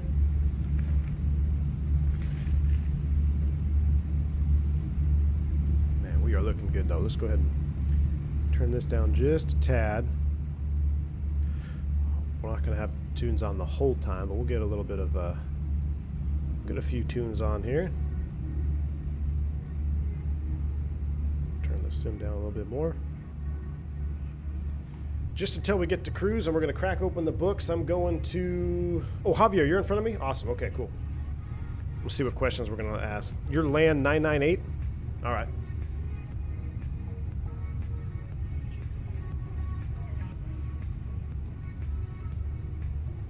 A little bit choppy out here today. That view, though, Ray, man, I agree with you. Look at that, huh? They like to gobble up the Fokker 50s. Ouch. Look at that wing flex, though. Wing flex on the 320. This airplane, I don't know how they did it, but whoever put together the wing flex on this Phoenix, just want to shake your hand because you did a fantastic job. Barley O'Shea is 2-gate terminal. It's going to get pretty full. Yeah, probably will, Javier. I have the scenery. I forget who made it, but there was a scenery for the airport, so I picked it up. Wow. Oh my. Oh my, look at this. Are membership gifts a new thing? Yeah, they are. They really are, MC. It's kind of neat. I think Twitch had it for a while. It's YouTube kind of catching up to the game finally. Do I find it hard to eat right while we're on the road with your company? Rain Man, oh yeah, all the time, dude. All the time. I try to be better about it, but it is difficult, man.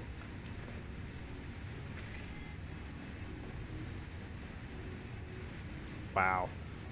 I believe this livery in real life is on IAE engines, but still looks good. Would you say the Fenix 320 is more in depth than the PMDG?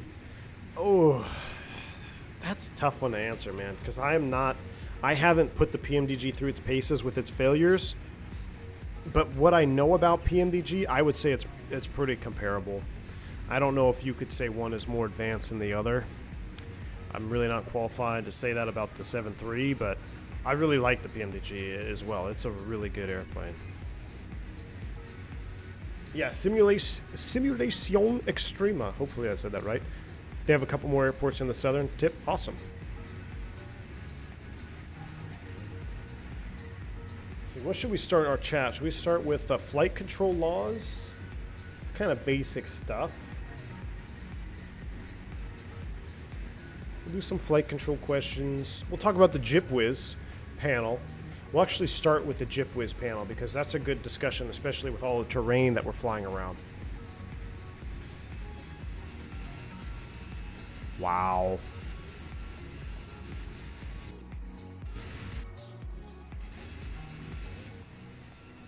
Wow. Are you going to fly the 220 when it comes out? Did I answer that? Yeah, of course. Definitely too much fast food in most airports and therefore aircrew diets. Yeah, so I try to stay away from the fast food as much as I can in the airports. I either eat before I get to the airport or I'll bring something to eat after I get in. You know, I rarely eat airport food. 1, because it's expensive. 2, because it's bad for you. And 3, it could come back to bite you when you're up at cruise or on final, just depending on what phase of flight you're in. But if you know what I mean, it's a risk-reward scenario, which I rarely take the risk on airport food.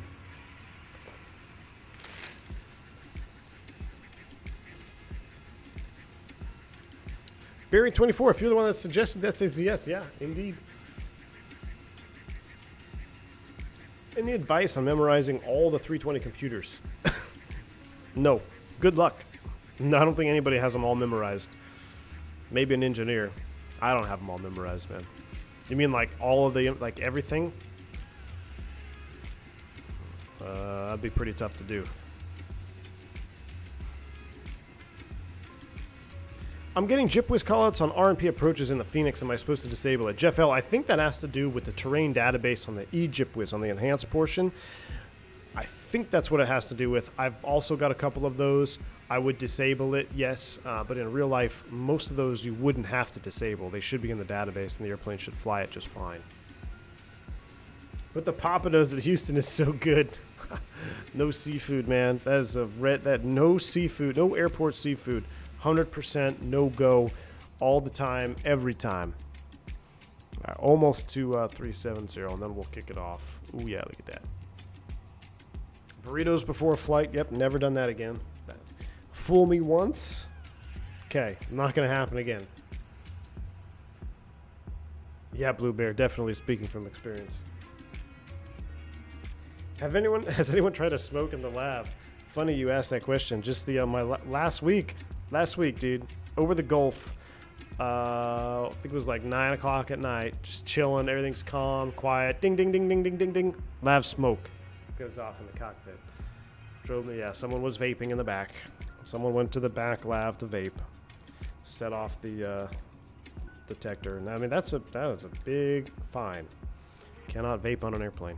So the smoke detector in the labs are actually what's called particle sensors.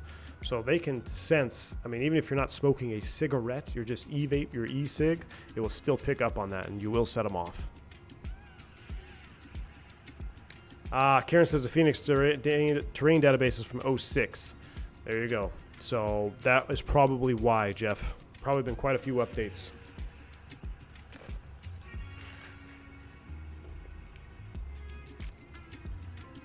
Link space program? No, I don't think you did anything wrong. RNAV Zulu 13 left got a terrain alert below the MDA. It's probably nothing you did. It's probably just the database being out. We're going to start with the Gypwiz questions, indeed, because you guys have some good ones.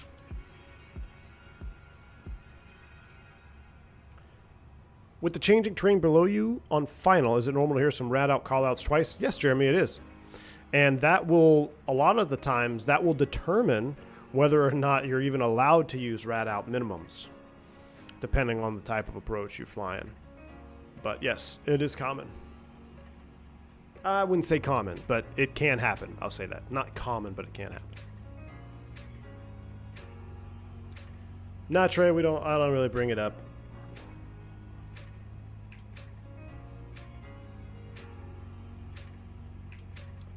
How do you align the ADARs in flight? You cannot align them in flight, my friend.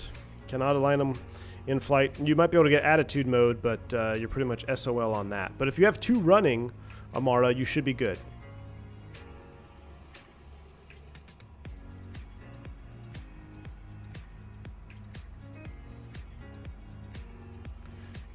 Do the airlines periodically drug test you? Yes, they all do.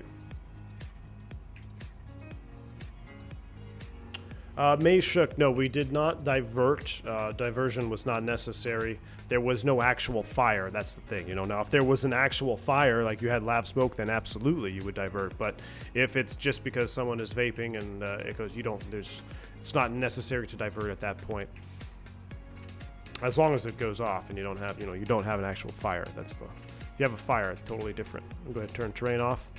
Just getting ready to level at 370, and then we will begin our discussions. It's going to be good.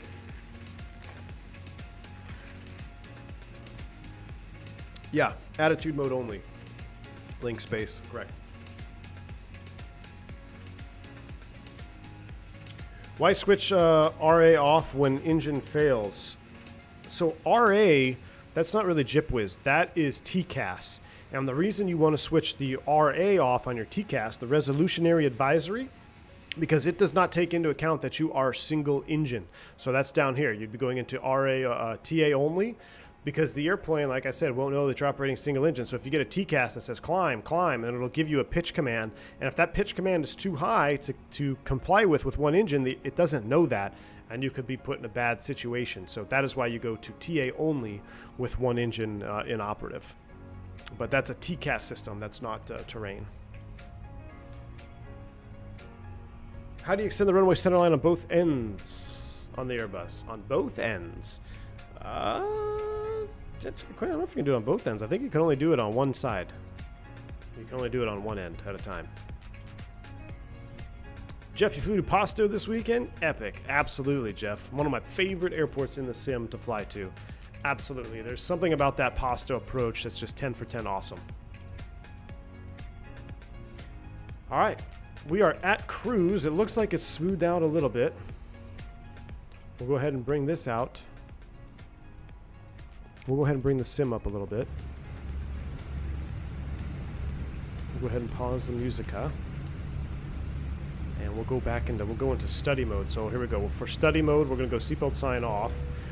We're going to get our proper shades down, just like most crews would be doing this here in real life. We'll do this here, do this here. I don't know why I like doing this. It's just so fun.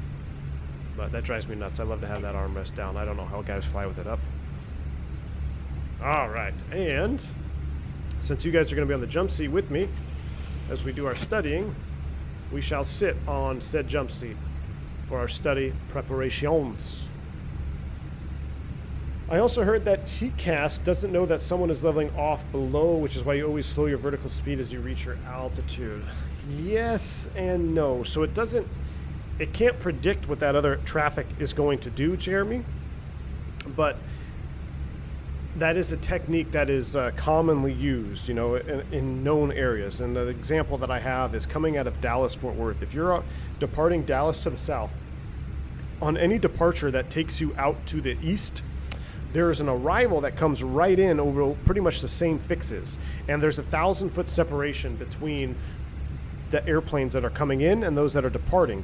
And what happens is if you guys line up at the same time and you're complying with your departure and the guys are complying with the arrival, with excessive descent rate and an excessive climb rate, you will trigger a traffic alert. You won't really get an RA because the airplane will, 1,000-foot separation will level off. Pretty rare that you get an RA, but you do get a lot of TAs. And that a good way to avoid that is, like you said, yeah, like that's just from experience and knowing where you are. Like, okay, yeah, we're coming up to a fix. I can see that guy is descending out there. I'm going to select vertical speed 1,000 or something. But yes, indeed. All right. Let's start with the Gypwiz questions straight out of my July recurrent question manual. Speaking of Gypwiz, we can kind of zoom in on the panel too. So here is our Gypwiz panel. We've got terrain, system, glide slope mode, flap mode, and landing flap 3. Let's start with something basic. The landing flap 3 push button on the overhead. What is it used for? I'll give you the answer. It's for landing with flap 3. Because it is a common procedure in a lot of the 321s and a lot of carriers that do land on flap 3, Airbus came out and said, well, you know what, let's just give them a landing flap 3 push button on the overhead because it's going to be pretty common. It seems to be pretty common for the operator. So what that does is it just won't give you a too low, it won't give you a flap warning on final if you're landing in flap configuration 3, which again is a pretty common procedure depending on who you work for. Now, the flap mode push button. What's the difference between flap 3 and flap mode push button on the GPWS panel? What does the flap mode push button allow us to do?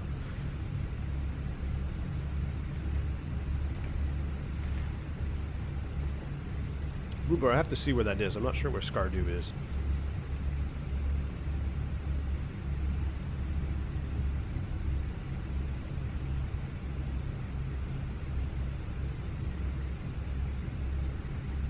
I heard Spirit of the Skies love to land on flaps 3. I'm not sure. Not sure. I know US Airways used to land flap 3 on the 321 a lot of the time. Link Space Program, you are absolutely correct. It is for flaps 2 or lower. Jeremy says inhibit all too low flap warnings. Correct. So basically, if you had, and by definition, Krishna has a good wording there. It's landing with flaps less than 3. And the reason we say less than 3 is because it may not just be flaps 2 or flaps 1. What happens when you get a flap slat jam, or maybe you get a wingtip brake activation and your flaps get locked at a intermediate position that's not necessarily 2 and it's not necessarily 3, or not necessarily 2 or 1, you know, it's somewhere in between. So basically anything less than 3, if you're going to land in that configuration, you must press the flap mode push button on the overhead. That will eliminate any flap warning configurations on the approach, which is something that we do is on the check ride as well. You do a no flap, no slat landing, and in that case, obviously you're going to press the flap mode push button. But yes, it's for anything less than 3, any intermediate position.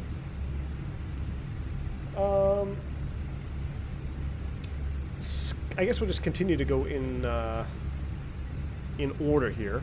What is the glide slope mode push button for? This one we really haven't talked about in a long time. So we have a glide slope mode push button for the Gypwiz panel up here. Why would that be up here? What is the Gypwiz glide slope mode push button used for? We have a company message. While you guys answer that, let me go ahead and let's see here what we got. What are wingtip brakes? Jeremy, they are kind of what they sound like. They are brakes that will activate when the flaps when it detects that the flaps are being deployed asymmetrically or there's a fault and it wants to stop the deployment, basically, or the retraction. It will prevent, in theory, an asymmetrical flap deployment or retraction, meaning that one wing flap is lower or higher than the opposing wing.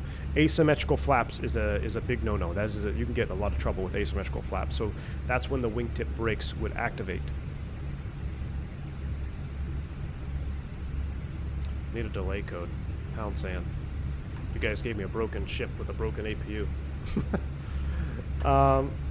Let's see. Let's get back to it here. So inhibit the glide slope warning. Correct. Localizer out. Not necessarily loc out, because remember, the localizer and the glide slope are two separate antennas and two separate signals. So it doesn't have to do with the localizer. To inhibit the glide slope warning, kind of.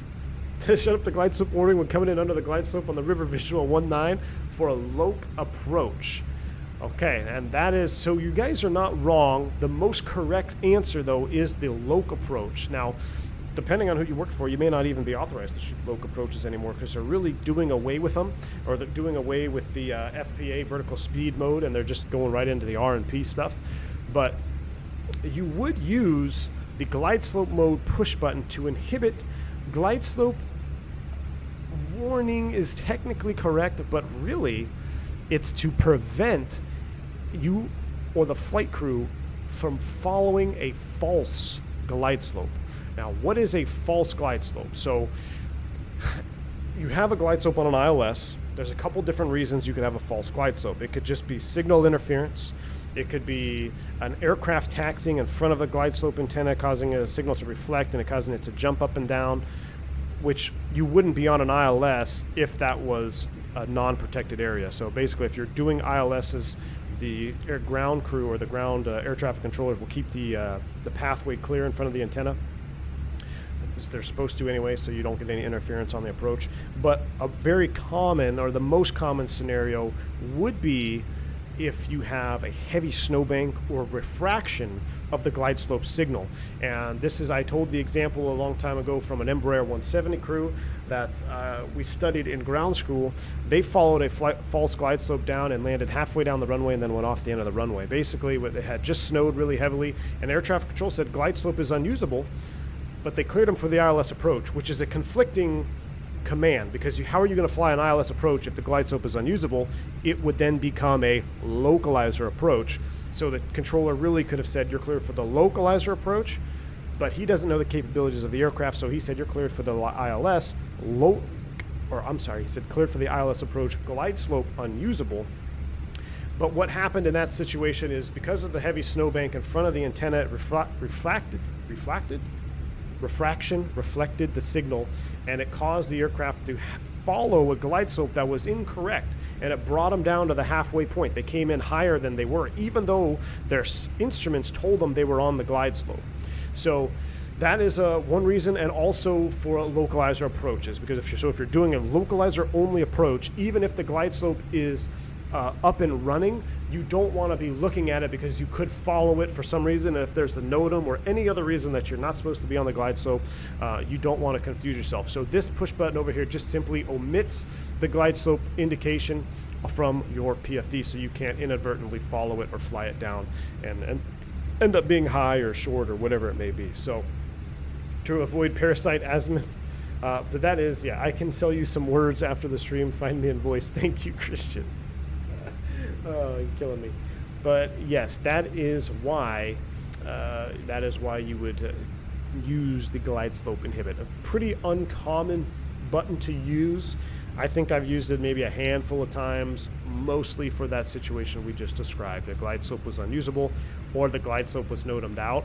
And I've seen that happen before. I actually remember flying an approach into, I believe it was Lauderdale, and we were on an RNAV approach, but I had my LS push buttons up because we just switched over. I was an FO at the time. We just switched approaches from the ILS to the RNAV, and I kept my LS push buttons on, and I could see this glide slope doing weird stuff, and I'm like, oh, that would be why the glide slope's unusable today. That's why it's in the NOTAMs. There's something going on, and if you press this up here, it would actually omit that. But because we were on the RNAV, you don't even have your LS push buttons on anyway, so you don't have to worry about it. But should we have been on the localizer approach, you would definitely wanted to have that button on because the glide slope signal was still there, even though it was very unreliable. All right, good. So we're clipping along here. There we go. So that's the glide slope mode. So now that leaves us with two more push buttons that actually are more of the meat and potatoes of the ground proximity warning system. We have a system push button and a terrain push button. Let me see. Let me find a way to ask this. What is the difference? Just give me a short answer. What's the difference between the terrain push button or the terrain Gypwiz and system Gypwiz? What is the main difference between these two? Because they're both technically are part of the ground proximity warning system, but they have you can see this dividing line here. It is very obvious that they have two different purposes. So what is the difference between the two? It should be a short answer, not a long answer. There is a difference between terrain and system.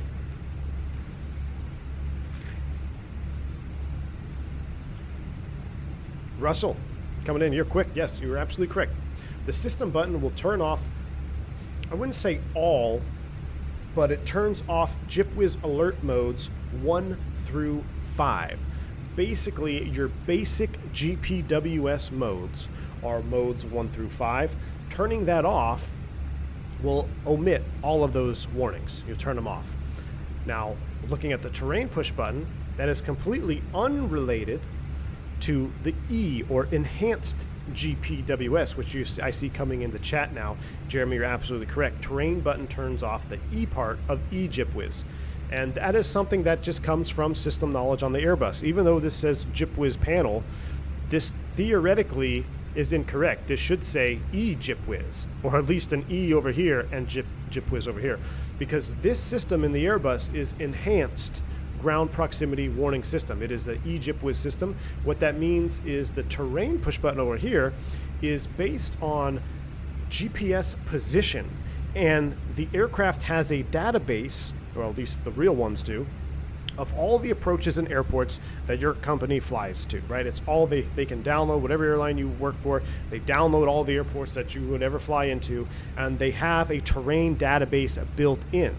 The aircraft will then take your GPS position from your ADIRS, so you must be aligned for this push button to work, or must be aligned for this function of Gypwiz to work, and it will take your GPS position and it will reference it to the database of ground proximity, or of terrain, really.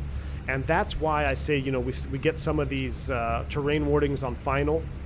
And I guess that's because that terrain database that the Fenix has is from 2006. So it may not have all of these new RNAV approaches, RMP approaches in there, and it may be flying out of the terrain database that it should be in, and that's why you get these random eGypwiz warnings here in the Fenix. But you guys are correct, and then it is two separate systems. So if I turn terrain off, it has no effect on the Gypwiz. I still have basically 1 through 5, modes 1 through 5. You can see terrain off here as a crew notification message. I can't click the status page right now, but it really doesn't affect anything else. Now, you see the terrain on ND, that's correct, does not turn on, and that's correct behavior as well. So you can't even turn on the terrain on ND push button. Now I'm really curious. What if I do an unseater light test? Damn, look at that. See? So that is cool. So we'll get kind of on a rabbit hole here. So let's say you're flying an approach and you're busy and you're not looking at, you don't see this message up here, and I go to push my terrain on ND. I'm like, why is this not turning on? Oh, the bulb must be out. Well, how do you know the bulb's out? Well, I'm gonna come up here, I'm gonna do the annunciator light test. Look at that. Well, the light is working, so I know the light is not burnt out. There must be something else going on. And I can look at my overhead, turn off the annunciator light. Oh yeah, the terrain mode is off. So turn terrain back on, and just like that, terrain mode can populate. You also lose the ECAM and the status icon there. So cool to see that modeling. That was a cool little detail I didn't even think to check.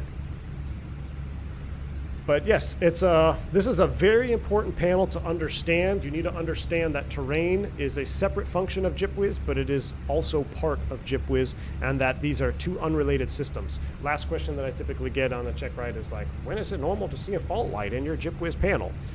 Well, because we just discussed it, I'll give you the answer.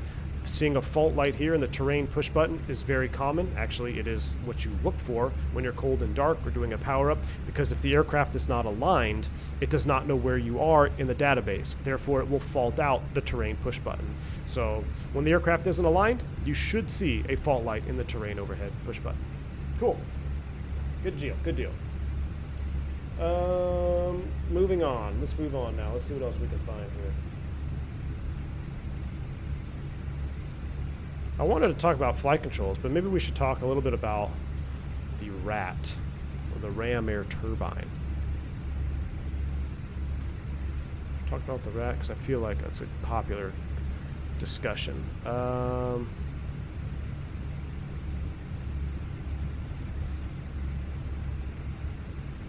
Yeah, let's talk about the RAT, or ram air turbine. That's what it stands for. You can see we have a RAT push button overhead over here on the hydraulic panel. We also have another RAT push button over here on the electric panel. What does the ram air turbine do? What is a ram air turbine? That's my first question. What is a ram air turbine? What does it do? Just go, yeah, it has to be out to show on the SD page. And just go, you know what's funny? I had an airplane the other day, a couple weeks ago, that it had a write-up in the book from a pilot, Deferral. So it wasn't a maintenance, it was an actual pilot. He said, and the write-up was, RAT depiction not shown on electric SD page. And I got to thinking, I'm like, well, how in the hell does he know that the RAT is not on the electric SD page if he didn't need the RAT out? So at some point they must have needed to deploy the RAT for something, or it was an improper write-out. And I was just kind of confused at that. Because the only way you would see the RAT here is because you have it deployed. Now you can see it on the hydraulic page, which is right here.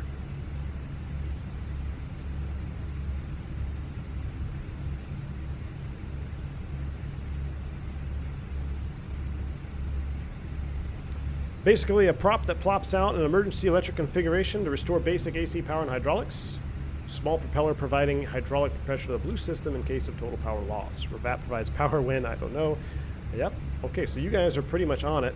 Well, Rain Man says provide emergency electrical and hydrants power in the event of dual generator or APU engine failure. Or dual generator / APU or dual engine failure. Correct. So basically loss of your essential power, right? So get a dual gen failure, or if you're running on a single gen and the APU and both of those drop out, your RAT, ram air turbine, will deploy and it will provide electrical power to the aircraft. Now, this is a question that we get a lot of times, and I don't know if you guys will have the answer, so we'll kind of talk through it. But basically, the question that we get a lot, on Check Ride or Recurrent, is what is the difference between automatic RAT deployment and manual RAT deployment by pressing the RAT man on the hydraulic panel? So we have a hydraulic panel. It says RAT man on. There is a difference if I turn this RAT on or if I turn this RAT on the electric power. Does anybody know the difference between that? So if the RAT manually deployed by pressing this push button here, or if the RAT automatically deploys. Rats in chat. I know, I feel like I've said rat a bunch of times. This might be a little bit of a trickier question. Cisco must have some deep knowledge here. 2 rats? No, we only have 1 rat. We can only handle 1 rat at a time. Rats in chat. Geez, we're going to need a rat emoji. One is hydraulic, the other is electrical. Ginar, you are on the right path.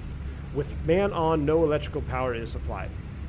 But that is technically, that is the correct answer. So if I were to press this rat man on push button right now, because I am manually turning the rat on or manually deploying the rat, and I'm doing it from the hydraulic panel, it will drop out and it will provide only hydraulic pressure to the blue system.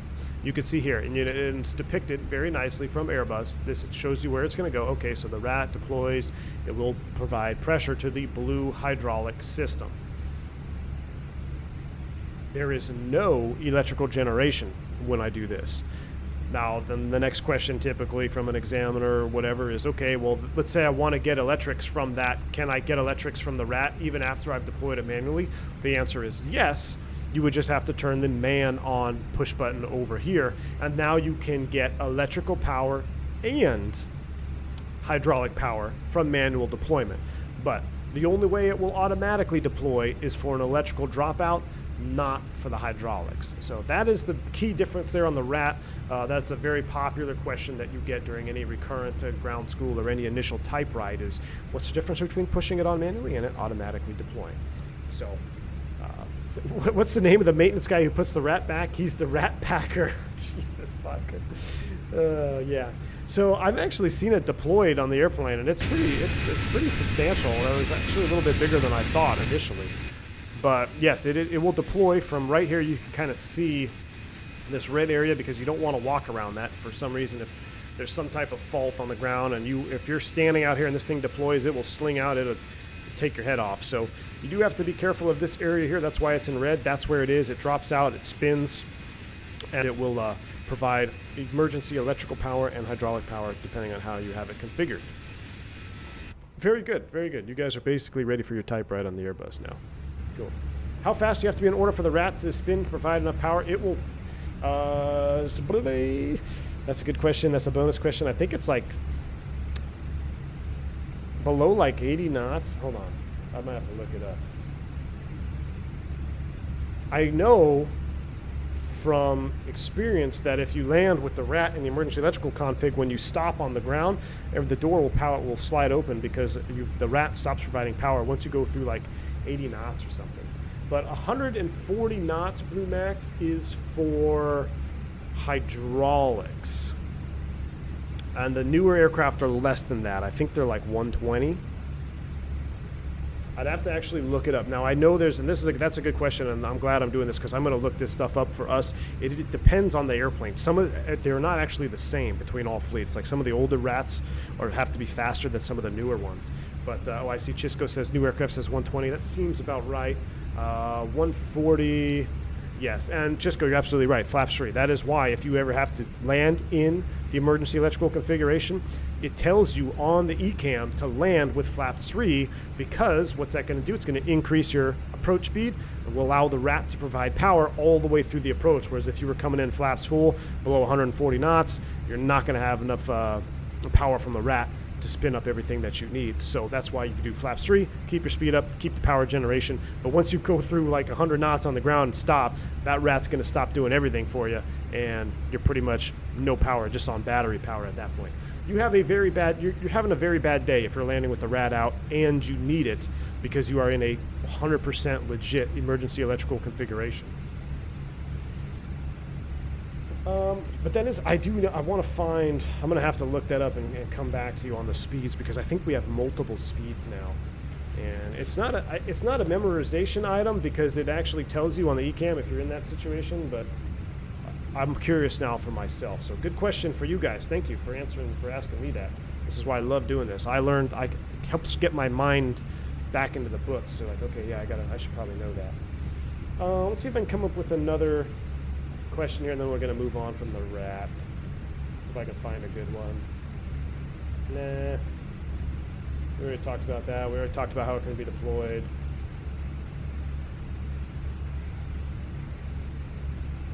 I guess one other question, which is not really going to help us out here much. Ooh, we're in a nice bank here going out.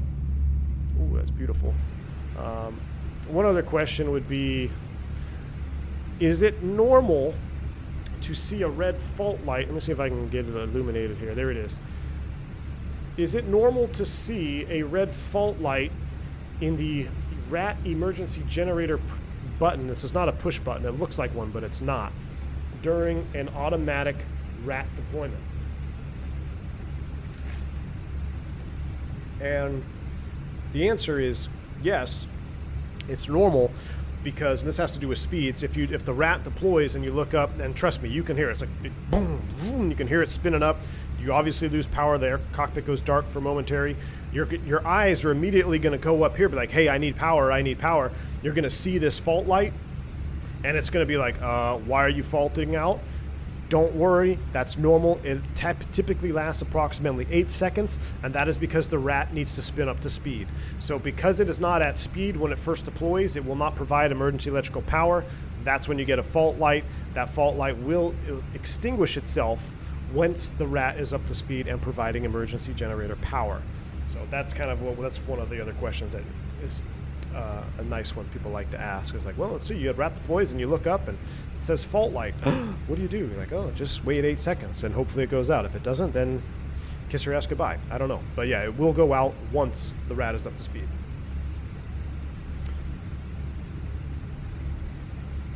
Here's a question. If you did a go-around after touching down, would the RAT be operational? Yes, it would be. And so I guess you're saying if you slowed, well, see, you should never slow down below RAT operational speed if you're doing a go-around. But yes, it will, as long as the aircraft is moving and the RAT is spinning, it will provide power even after touchdown.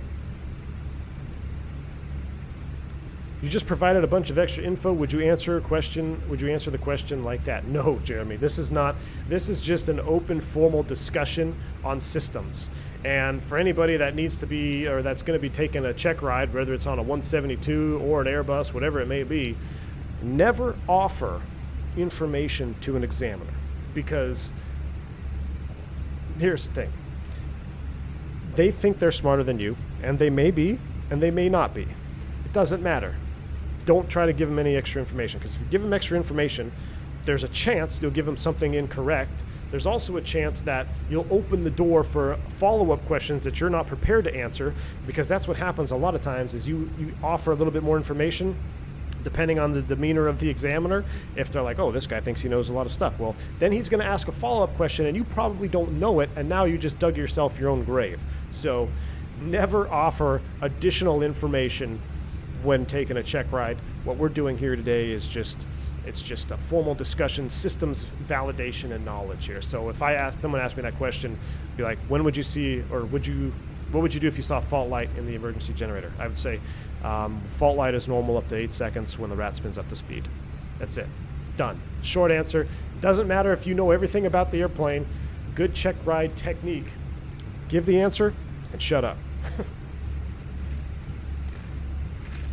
Why do they probe more? I wonder what happens when they get tested themselves. Jeremy, and some, I'm not saying everyone is the same way, but it all depends on that person's personality, right?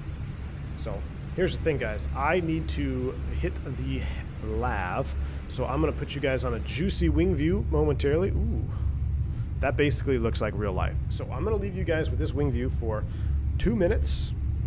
I'll give you a little bit of tunes, and then I'm going to hit the lav, and then I'm going to be right back.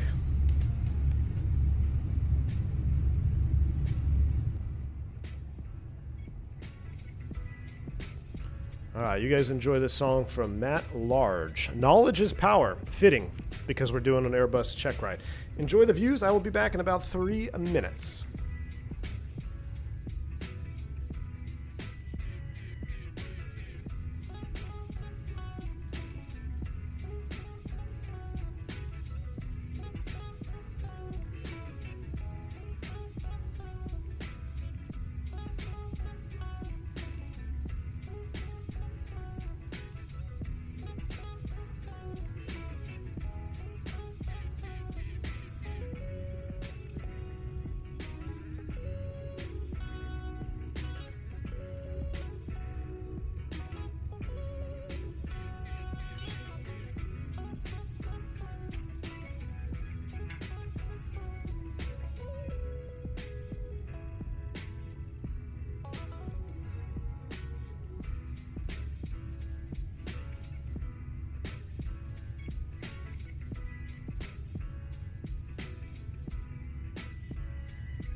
All right, how we doing?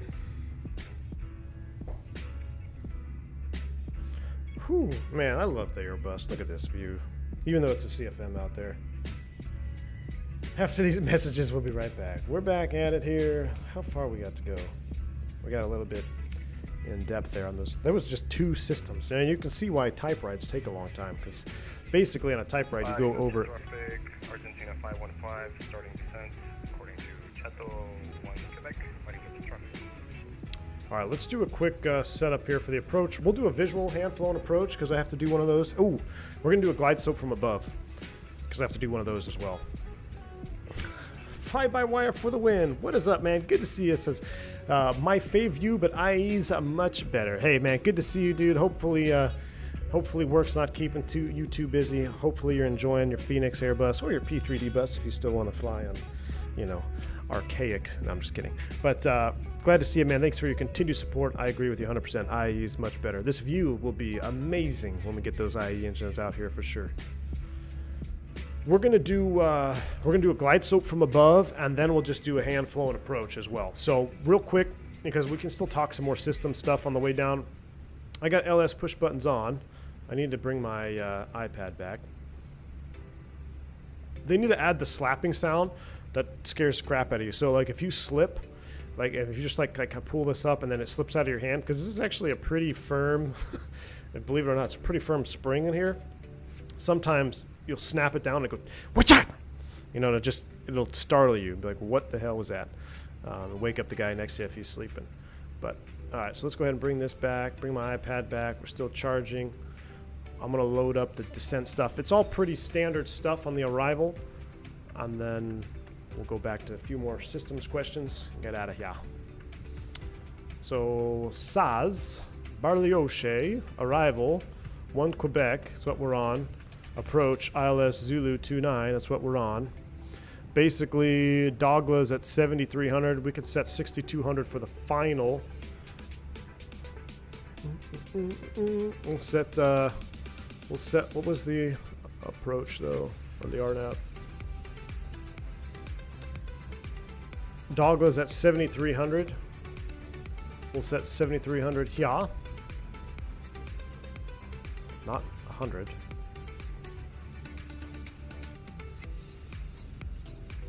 How are we doing the top of descent? There's 5 miles prior, 7,300. Push it in. Mock descent is on. TCAS is going into a below mode. Engines are coming back.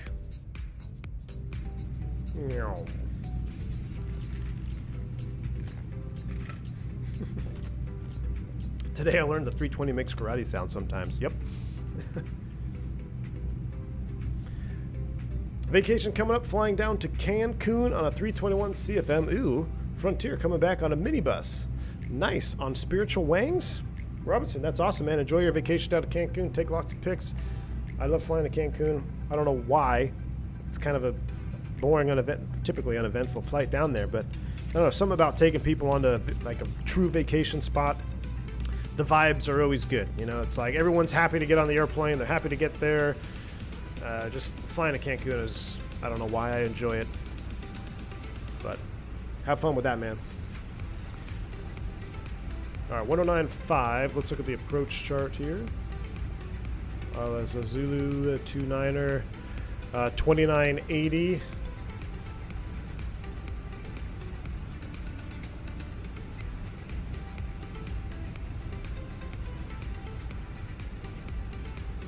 And we need to get the weather too.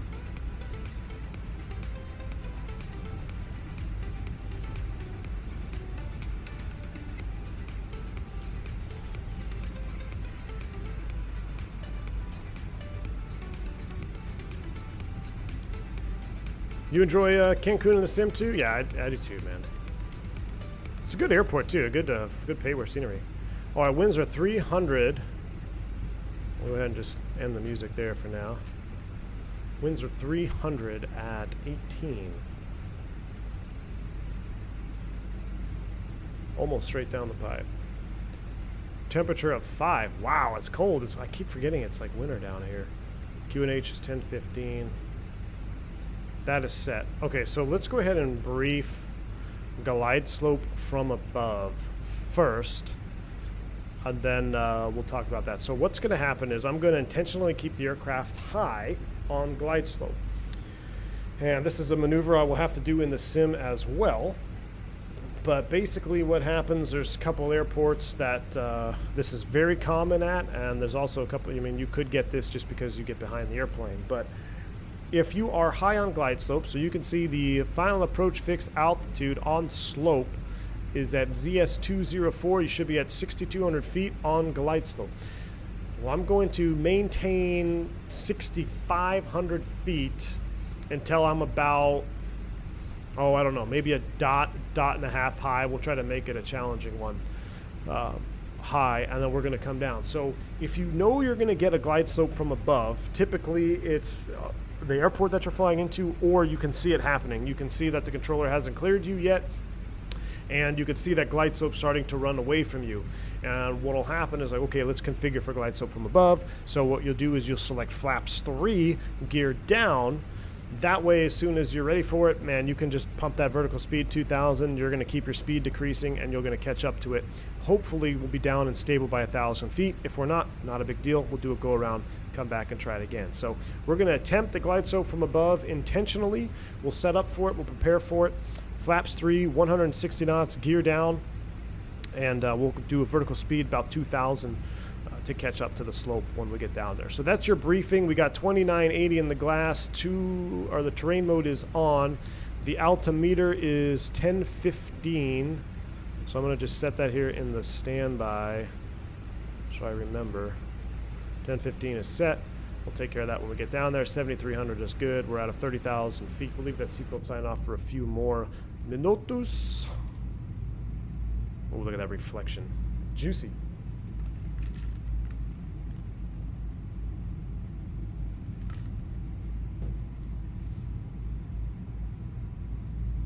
All right. Yeah, glide slope from above is Orlando. Yep, Orlando has it. Tampa has it. Something with Florida, man. What's up with you Florida people? You guys always having all these airplanes coming in way over glide slope. Tampa, if you're landing northbound, the Air Force Base, they keep you above it. And then Orlando, same thing, landing south is a tendency to be high as well. All right. I don't know why, but my phone just notified me that I'm live. Interesting. All right. Let's see if we can get a couple more good questions in here. Let me skip through.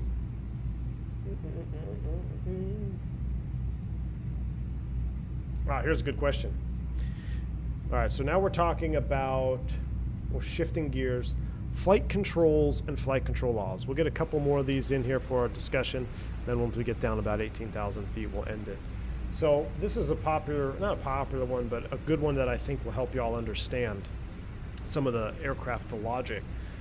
If the pilot selects 100 knots on the speed knob, how slow would the aircraft fly if the autopilot and auto thrust are engaged? So if we are, the way we are right now, autopilot on, auto thrust on, if I were to select speed and dial in 100 knots, I can't do it, 0.1 Mach, and if I were to pull this knob, how slow would the aircraft go?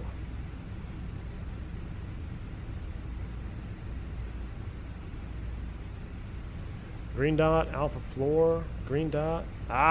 Mr. Hoba Al-Sharif is correct. VLS, not go to alpha floor. If you're in normal law, aircraft will fly VLS, which stands for lowest selectable speed. Now, we can't see VLS here on the speed tape just yet, but VLS is indicated by that single yellow line. So if you kind of remember when you get slow here on the airspeed tape, you'll see that single yellow line, and then you'll see there'll be a gap, and then there'll be what's called like the tiger tail, which is yellow and black alternating, and then you have the solid red, which is you're already exceeded your critical AOA. So VLS is that first yellow line, and that is the lowest selectable speed. Okay? So yeah, it would stay at VLS. It would not go below VLS in normal law, mind you. Remember, this is a normal law situation. Now, not a lawyer, what state are you in? In normal law. So normal law, just standard day, right now, what would it fly? It would fly VLS. Okay, so we're going to continue with this question. And technically it says, describe in detail what would happen if the pilot slowly pulled the thrust levers to idle in normal law. So basically what would happen, and this is a long answer, but I'm gonna go with it. So let's say we're level flight, autopilot's on, and I took the thrust levers and I just put them in the idle detent. Well, theoretically, nothing would happen until I reach the idle detent. Once I reach the idle detent, that would deactivate the auto thrust. With the auto thrust deactivated, the aircraft would now start to bleed speed.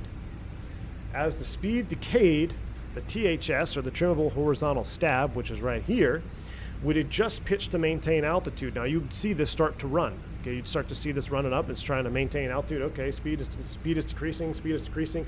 Angle of attack is doing what? It would be increasing, and it would increase to a threshold known as alpha prot, V alpha prot, and that is where you see the tiger tail on the speed scale. So that's the alternating yellow and black line. At V alpha prot, there's a couple of things that happens. I'm just going to tell you because this is my check ride, and you probably don't know unless you're typed on the airplane. But at V alpha prot, a couple of things starts to happen. The pitch function of the side stick will now change. So instead of it being in our traditional fly-by-wire mode and roll rate and G load, it is now going into what is called specific angle of attack and G load change. So it will command specific AOA instead of a G load change. So if I were to pull back, it will pitch all the way back, and it will continue to decay until it goes below alpha prot. At that point, we're going to start going into what's known as alpha floor. AOA demand. There you go. Yes, I mean, you got it. Yes, and you guys have been itching to say alpha floor. That's kind of why I've been working through this scenario. So if everything's in normal law, autopilot is on, and I put the auto thrust to idle, it would slow down. Eventually, autopilot would disconnect. I forgot to mention that. Autopilot would disconnect, and then let's say I pulled back on the stick even more. Boom. Now the airplane is going to continue to decay speed, and it will trigger alpha floor or V alpha protection. What happens there? Basically, the thrust levers at that point are going to go full Toga thrust, and the aircraft is not going to let you pitch past your maximum critical angle of attack. So theoretically, the airplane should not stall. But as a good Airbus pilot and as a good pilot in general, you should always understand that any airplane can stall depending on outside variables, right? Even though we have all these protections and all these flight control laws, and it says you cannot stall it in normal law, you should be aware that a stall, it is possible to occur even in normal law. Could be a secondary action. It could be, you're at your critical AOA, Toga thrust kicks in. What happens now? The aircraft now pitches up even further. Maybe it slips below that critical angle of attack for a moment. You've now stalled the airplane in normal law. So it is possible, not likely, that the airplane could stall in normal law. It's important that you remember that. Now, this scenario would continue to, we can go on and talk about it. Let's say we didn't have alpha floor, and it didn't activate. What will continue to happen, and stick will be inhibited, all that stuff. And then we can say, okay, what happens in alternate law? In alternate law, basically everything's the same. You're not going to get alpha floor, but in alternate law, what would happen is you could stall the airplane in alternate law. At that point, the airplane can be stalled if you hold and maintain full back pressure on the stick.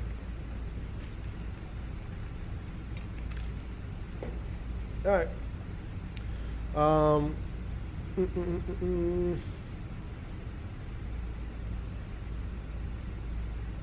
I think that's about it. We'll probably end it there. Yeah, we're at 16.5. Let's go ahead and prep for our descent.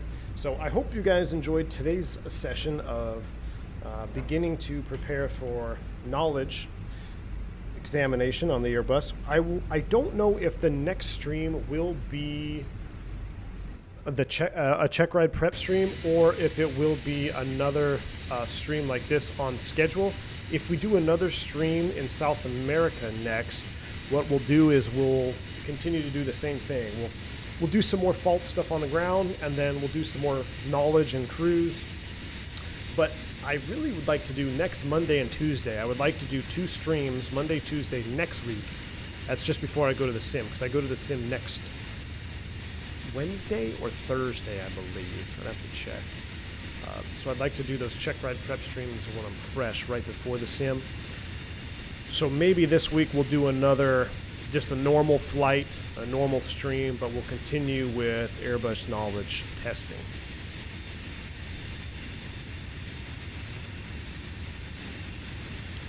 Pro tip I learned landing at Barley-Osh almost overran the end of the runway.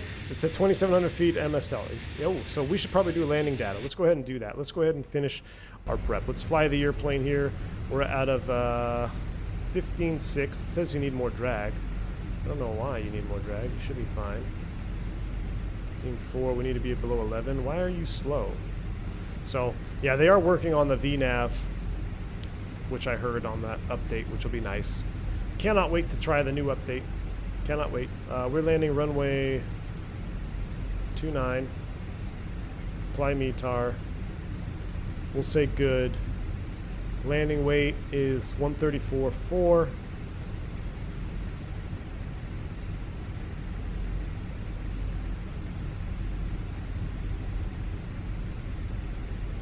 Max reverse, auto thrust, full flap, manual landing. That's with the low brakes. So yeah, look at that.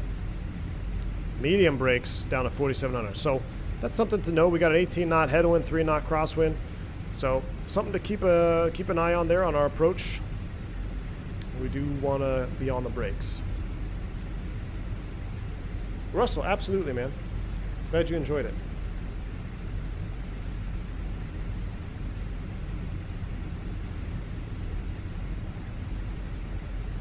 Winds are decent, straight down the runway, no excuses. Exactly, Andre. Exactly, no excuses. 13.1, we're a little bit high on profile, but what I will do here is, what's the next? 7,300, right? 7,300 blue, we should catch up to it. She needs a little bit of spoid brake, huh? We'll give her some spoid brake. Wow, that view is beautiful, though.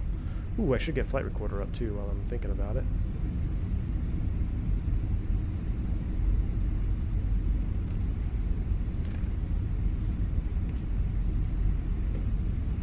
All right, flight recorder is primed up and ready.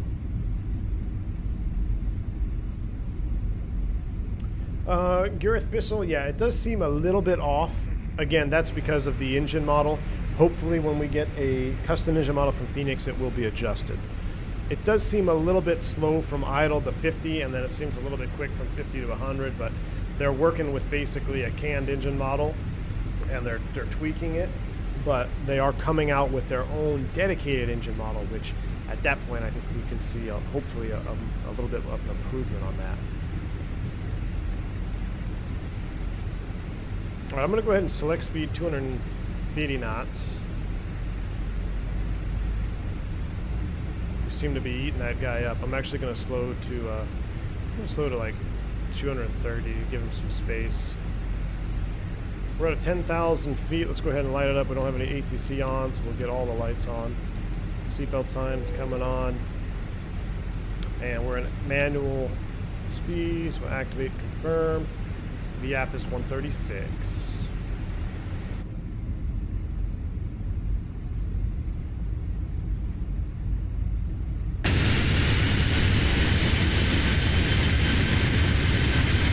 Man, I really like this livery. Sorry about your ears on that one, but we should probably look at the outside air temperature because it is wintertime. Ooh, we are in a possible icing range if we fly through any clouds, so let's keep an eye on that. There's 10,000 feet. Flight temps prepare for landing. How do you correct your weights in the McDo in flight? Go to your fuel predict page and edit here.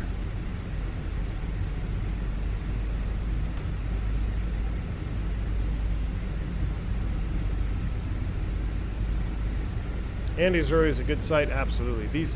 These last couple of streams with the Andes Mountains, and this has just been one of the most scenic tours I think I've ever done. I mean, I think it's even more scenic than flying in like the Innsbruck area. I mean, Innsbruck is pretty incredible, but the Euro tour was awesome to be there. You know, seeing the Asia Pacific tour was awesome. Some of those mountains high up though, like in Bhutan and all that stuff, was pretty incredible too. But this whole South America tour, Latin America tour, I think every single flight has been almost, I think every single one has had breathtaking views.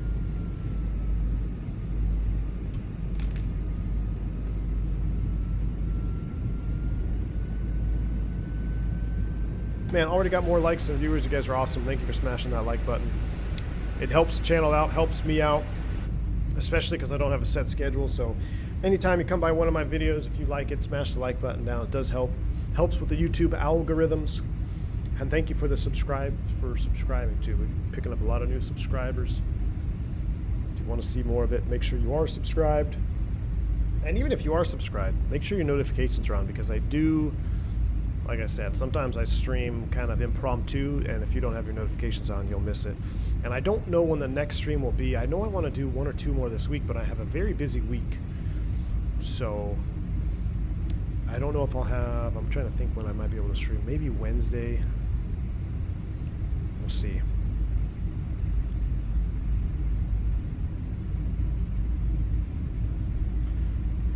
Bariloche is a town basically like a Swiss town, full of chocolate shops and everything. Oh man, I got a pretty bad sweet tooth, so I would absolutely love that. All right, we are in icing conditions. Let's go ahead and get the engine anti-ice on.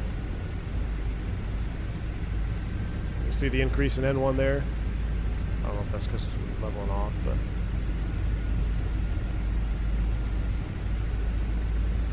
we need to be at 220 up here. I'm gonna slow up a little bit more.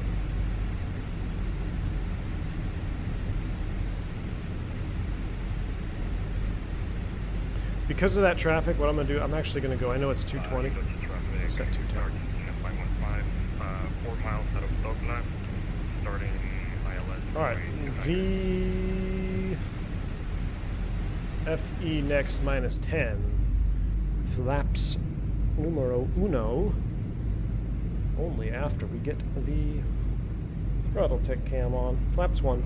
Thanks all this traffic. Tampa 4096 Heavy is at runway 29. We're going to be holding short until the 2 incoming traffic planes land, and we're going to take off from pattern work. Steven, what's going on, man? Long time no see. Been busy. Absolutely, sir. Welcome. Ooh, I never set my STDs. 10:15. Steve, good to see you, man. Welcome on board. Ooh, see that pitch down? That's because of the QNH on the level off. Threw it off there. Steve, good to see you, man. Welcome. Welcome back. Has been a while.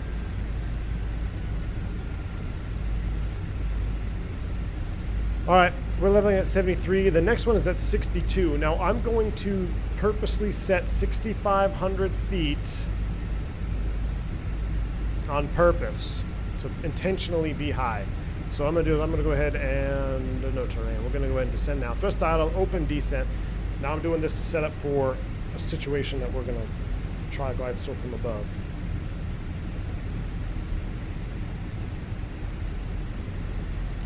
Barliosh traffic, land Chile 357. We're just over Dogla now, set up for the ILS 29. Barliosh. Barliosh, Barloshi, I don't know. Barliosh. Yeah, we've got almost 5 miles separation. That looks good. 185 at the next fix, so let's dial in 180.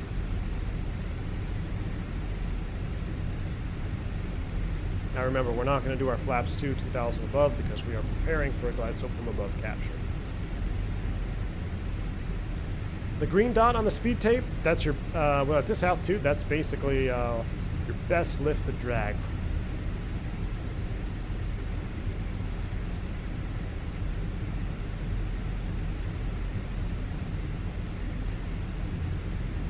VFE next minus 10. Bariloche traffic, Argentina. Bariloche, there we go. Localizer, runway 29er. I'm gonna say it like he says, Bariloche. He sounds like he knows what he's doing.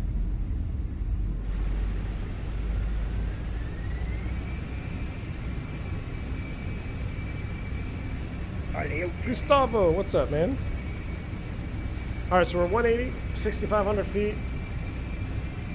I'm Carlos de Bariloche.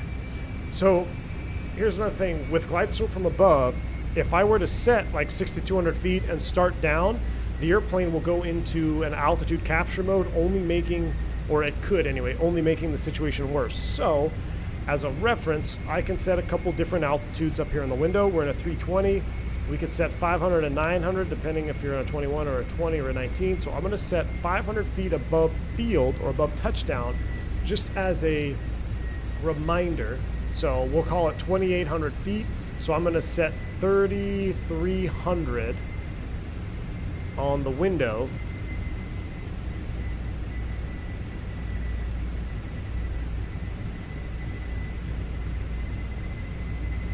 $3,300 set. And we also need to go 160 and flaps 3. VFE next, -10, flaps 3. Beautiful.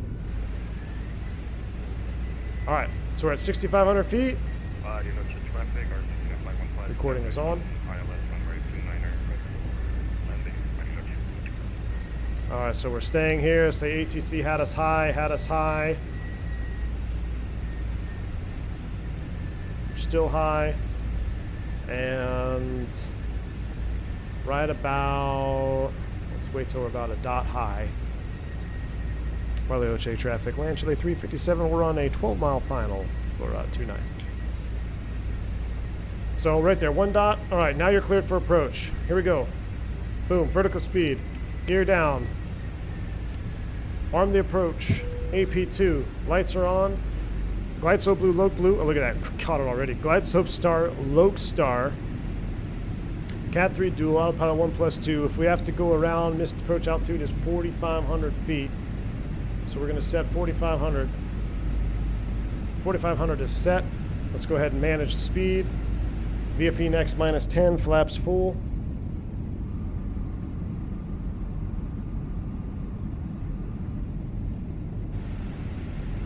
And on the spoid brakes.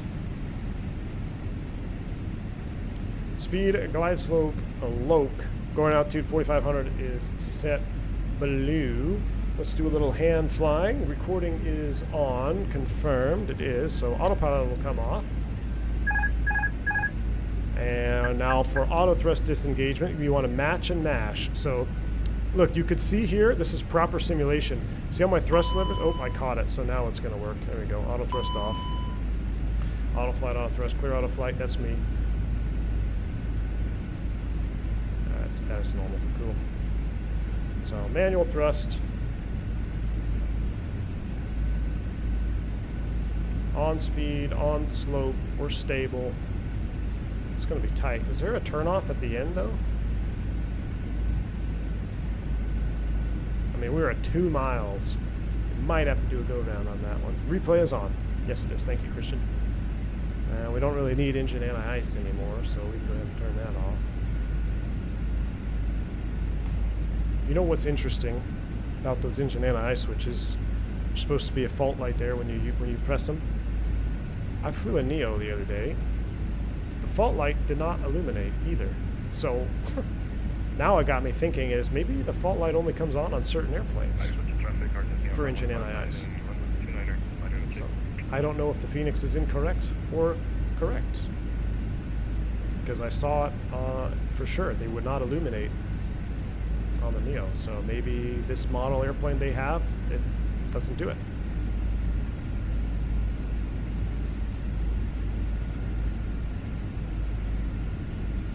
He's about 2 miles ahead of us. We're looking good. Right down the pipe, not much thrust changes at all here. I really need to get my new desk so I can set my thrust levers up while not like sticking my hand underneath the desk. I think we're way too close to this guy. Oh, there's only 2 exits. Okay, well let's do an intermediate go around, shall we? That's also in the sim. So we're gonna do an intermediate go around. So we're not in a Neo, we don't have soft go around, so let's just go ahead and do a proper go around. Go around flaps. Flaps 3. Positive rate. Gear up. Bariloche traffic land. Chile 357 going around. Positive rate, gear up. And here comes our level off altitude. Get it right back. Speed, out star. Don't blow through that 4,500, which we did.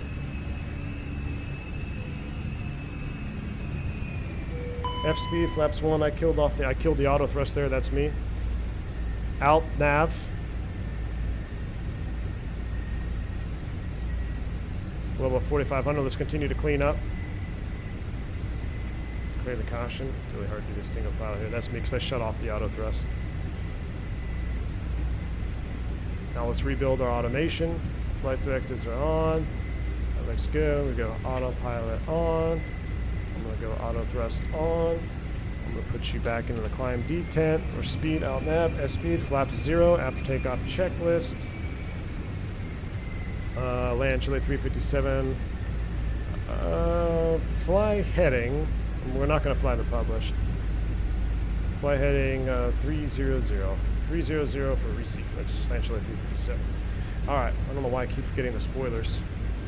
Speed out heading. I can speed up here to 200 and we don't need to be ripping around here. Let's do 220. Clean it up a little bit, get above green dot. After takeoff checklist. Complete that. Oh, I guess I got to keep the recording on. Let's go ahead and set up for another approach. We're going to go perf, activate, confirm. I'm going to go direct to. What was the final? ZS204 109 insert. Traffic Tampa 4096 heavy is taking off runway 29. Full heading. Now let's go ahead and turn back around to the right. Traffic, Argentina 515, runway 29er is free. Everybody, what's the traffic? Now I probably am going to need to climb up for this, aren't I? Let's go ahead and climb up a little bit. I don't know what the altitudes are here. It was 6,300 for the final. Thrust climb, open climb. What I'll do on this one too is we'll just shut it all off and do a visual approach from the downwind.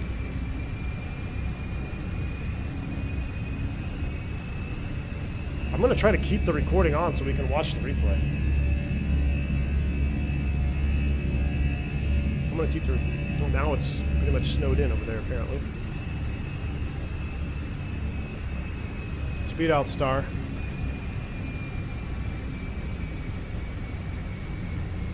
Should I stop? I don't know. Will that mess up the recording? We don't need to watch the go around, right?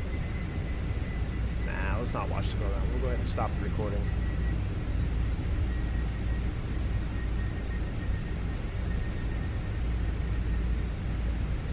But not much. It's not like we had a balked landing or anything.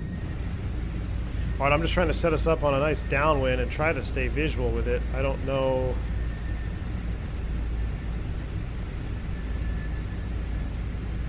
Why did it not draw my line?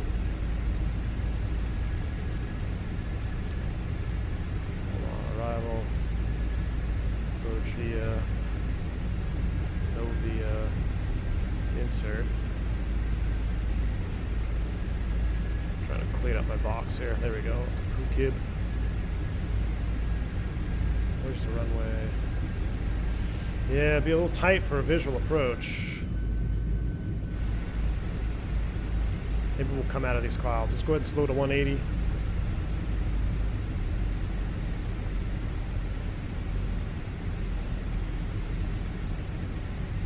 VFE next minus 10, flaps 1. Should have the engine anti-ice on. And I think I can see it over there. Yeah, we can see it. Alright, so let's do a complete hand-flown approach without VFE next minus 10, without track IR. So we're going to go flaps 2. And we're out of the ice, so we're going to go engine anti-ice off. We're going to start the recording again. Yes, and we're just going to shut everything off. Autopilot's coming off. Auto thrust is coming off. Flight directors, LS push buttons are off. And give me the bird. Again, this is a procedure that we'll be flying. Oh, I'll be flying on the Sim 2. VFE next minus 10, flaps 3, because we're coming in tight. Let's go ahead and start coming down.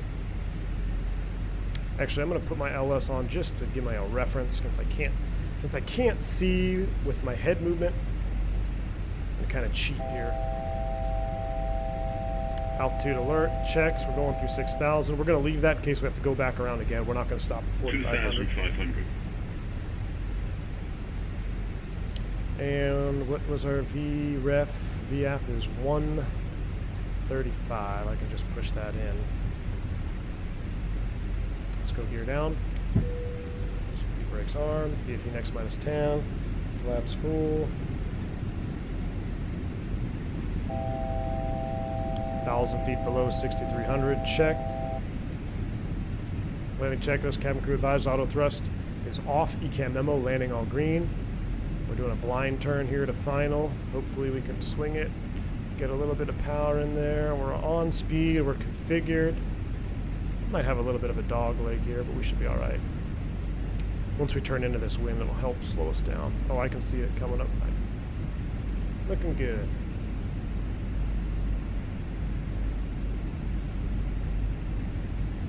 There's a runway. Oh yeah, plenty of time. Man, I could have.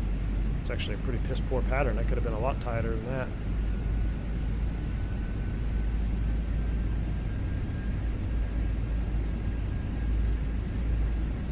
Bird is the word, indeed. All right, so this is a precarious situation. It's not a limitation, but you do not want to be fully configured in level flight if you can help it. So we are flaps full, gear down, and approaching low on the slope, so you can kind of see I'm really trying to shallow out my descent there. You don't really want to level if you can help it. The airplane can do it just fine. Again, it's not a limitation. It's just kind of a technique. You really want to try to avoid being fully configured in level flight. So trying to really milk that descent now to kind of stay on the path. Because I was so wide on that turn, I got a little too low. Now we're looking good now.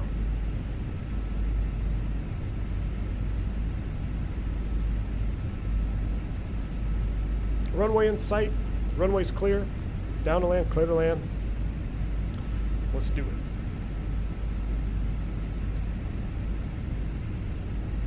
Now here we go with the glide slope and PAPI situation.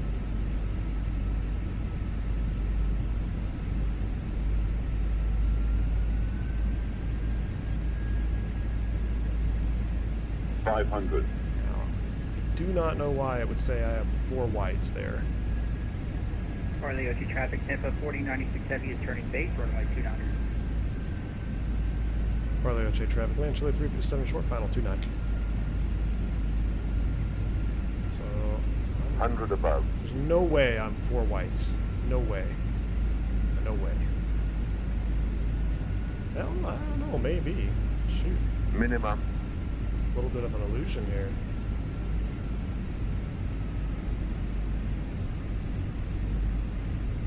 $100. A little high with the numbers. 40, 30, 20, retard. 5.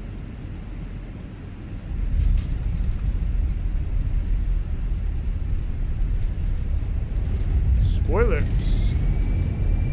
Reverse green. We got it. A little bit high over the numbers there. Not quite sure what was up with those pappies. We can make this turn here at Echo. Idle reverse. Hold that idle reverse in there until we're nice and slow, about 20 knots. Stow it. Ladies and gentlemen, welcome to Barleoche. Was that a negative 98? I'll take it. I'll take it. Ooh, look at the scenery. Spicy good looking. We'll go ahead and stop the recording. I'm gonna I'll reconfigure. Nah, we won't reconfigure. Let's just go straight into the gate. We'll leave the lights on. Ah, hell. Let's reconfigure, and then we'll just do it again. We'll do that. Those can come up. We'll do a shutdown too.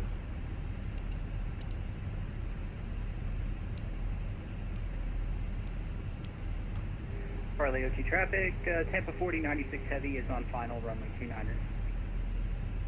Good luck.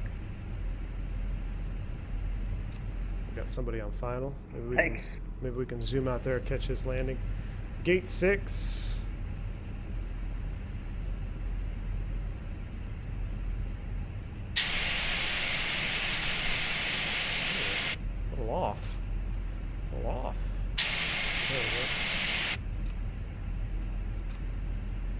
And stand by to ERP. Brake set. Interesting camera view.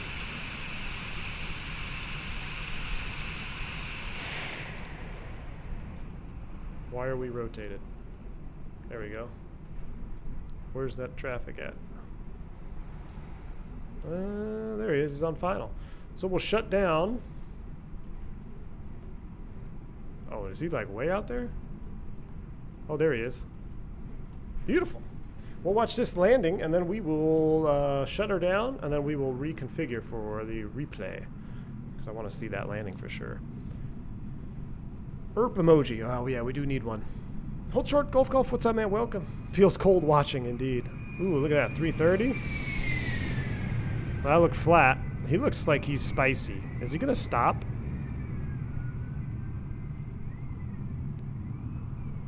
Is he going to stop until... Yeah, oh, yeah, he will. I think. That was like max manual braking. Oh, yeah, he's good. He's got to roll to the end. All right, here we are. I said we were going to shut down. Nice job. All right. Let's go ahead, and I was going to do a shutdown procedure. We'll save that. What we'll do is just reconfigure real quick here for landing. So let's go flaps full. Disarm the spoid brakes. Thanks. And I'm going to put you guys into replay mode. And right as I do that, Douglas Phillips drops a bomb $50 super chat. Mr. Douglas Phillips, dude, very, very generous of you, sir. Thank you so much for that donation, man. I take it you enjoyed the content, you enjoyed the stream. Thank you very much for that $50 dono, man. Very appreciative of that. Hope you continue to enjoy the content. Thank you for your continued support here on the channel. I do not have a message with that super chat, but thank you so much, man. I really appreciate that. Oh, up. Thank you very much. Very kind of you. All right. My wife is tired of the ERP at stoplights. Yep. Let's watch this base to final turn here. Douglas Phillips, no worries, man. No need to apologize. Just got home from work. I'm sure we'll catch another one here in the coming days. But thank you for your continued support, Mr. Phillips. Appreciate you, man. Thank you. All right, let's take a look at this from the passenger view. Pretty nice dog leg to final here. So yeah, if I could have seen how far I was laterally from the runway, I would have been easy to just continue that all the way over. Oh, I forgot to disconnect from VATSIM. There we go. Disconnected from VATSIM. Well, here we go. Straightening out that base to final turn.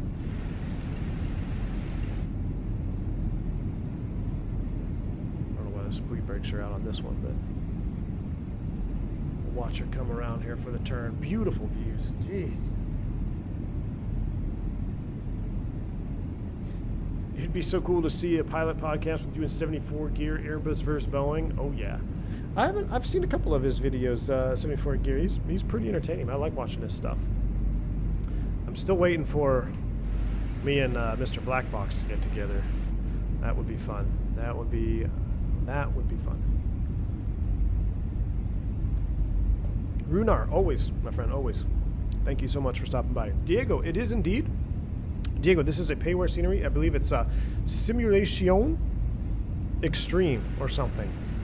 They had it on the orgs or on the Microsoft Store, and then you can also buy it from the website. It was the only payware for this airport, I believe, but I'm pretty sure it was Simulation Extreme. That's who did it. A red stop sign that says ERP instead of stop. Ooh, that's a good idea. Fubar, where you at?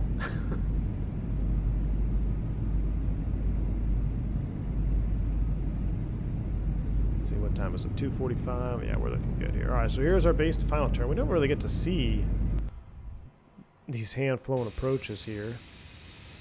So right here, I saw that I was getting a little bit low. Again, there's nothing wrong with being config full in level flight, but you just want to try to avoid it. Shallow out that descent rate, really milk it, and then you'll be good to go. All right, here we go. Coming in on final now. We're looking good. What other tunes do I have other than sail up here?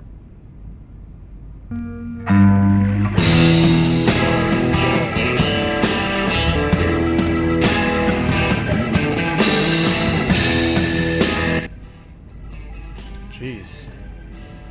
Sorry about that.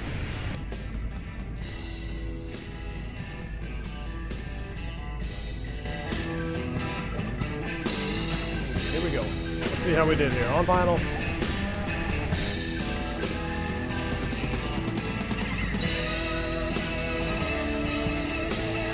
Sakus, you got it, my friend.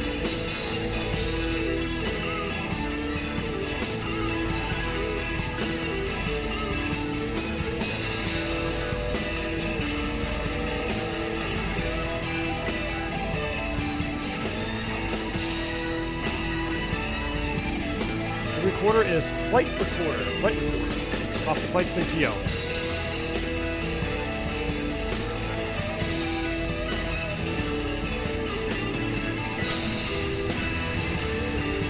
Ooh, that was definitely a butter. Oh, that was 110% a butter, my friends. I'll take every bit of that 98.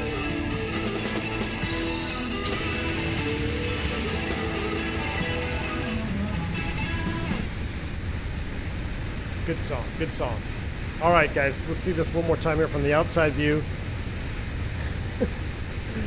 Doobies and beer all around for all. Oh, you guys are going to get me in trouble. All right, here we go. Let's check this butter out one more time up close. Oh, yeah. That was every bit of negative 98. I'll take it. Got her down nicely. Pause it before the animations come out. All right, I'll give you guys a couple more here. I'll get the traditional outro music going. And that's going to wrap it up for us today. Guys, I hope you enjoyed the stream. A little bit longer, a lot of talking, a lot of Airbus knowledge, a lot of faults on the ground. I hope you enjoyed something a little bit different. Again, if we do one more of these streams before doing the check ride prep stream, I will do the same thing up at cruise. We'll do more Airbus discussion, some more minor faults on the ground, maybe some ECAMs we can work through as well. And until the next one, I think that's going to do it for us today. So, mods, thank you so much. Christian, good to see you back. All the other mods. Dougal, I saw you popped in earlier. I forgot to say hi. Thank you for hanging out with me on the channel today. All the sponsors. Hey, all the gifted memberships. Thank you for the gifters. Thank you for all the members who are now members of the channel. And thank you for everybody who donated. Douglas Phillips, a couple of super chats. You guys are absolutely awesome. Very much appreciative of all of that. If you're just hanging out with me in chat, hit the like button for me on the way out. Like I said, it does help the channel. And until next time, you guys stay safe, stay healthy. I'm V1. See ya!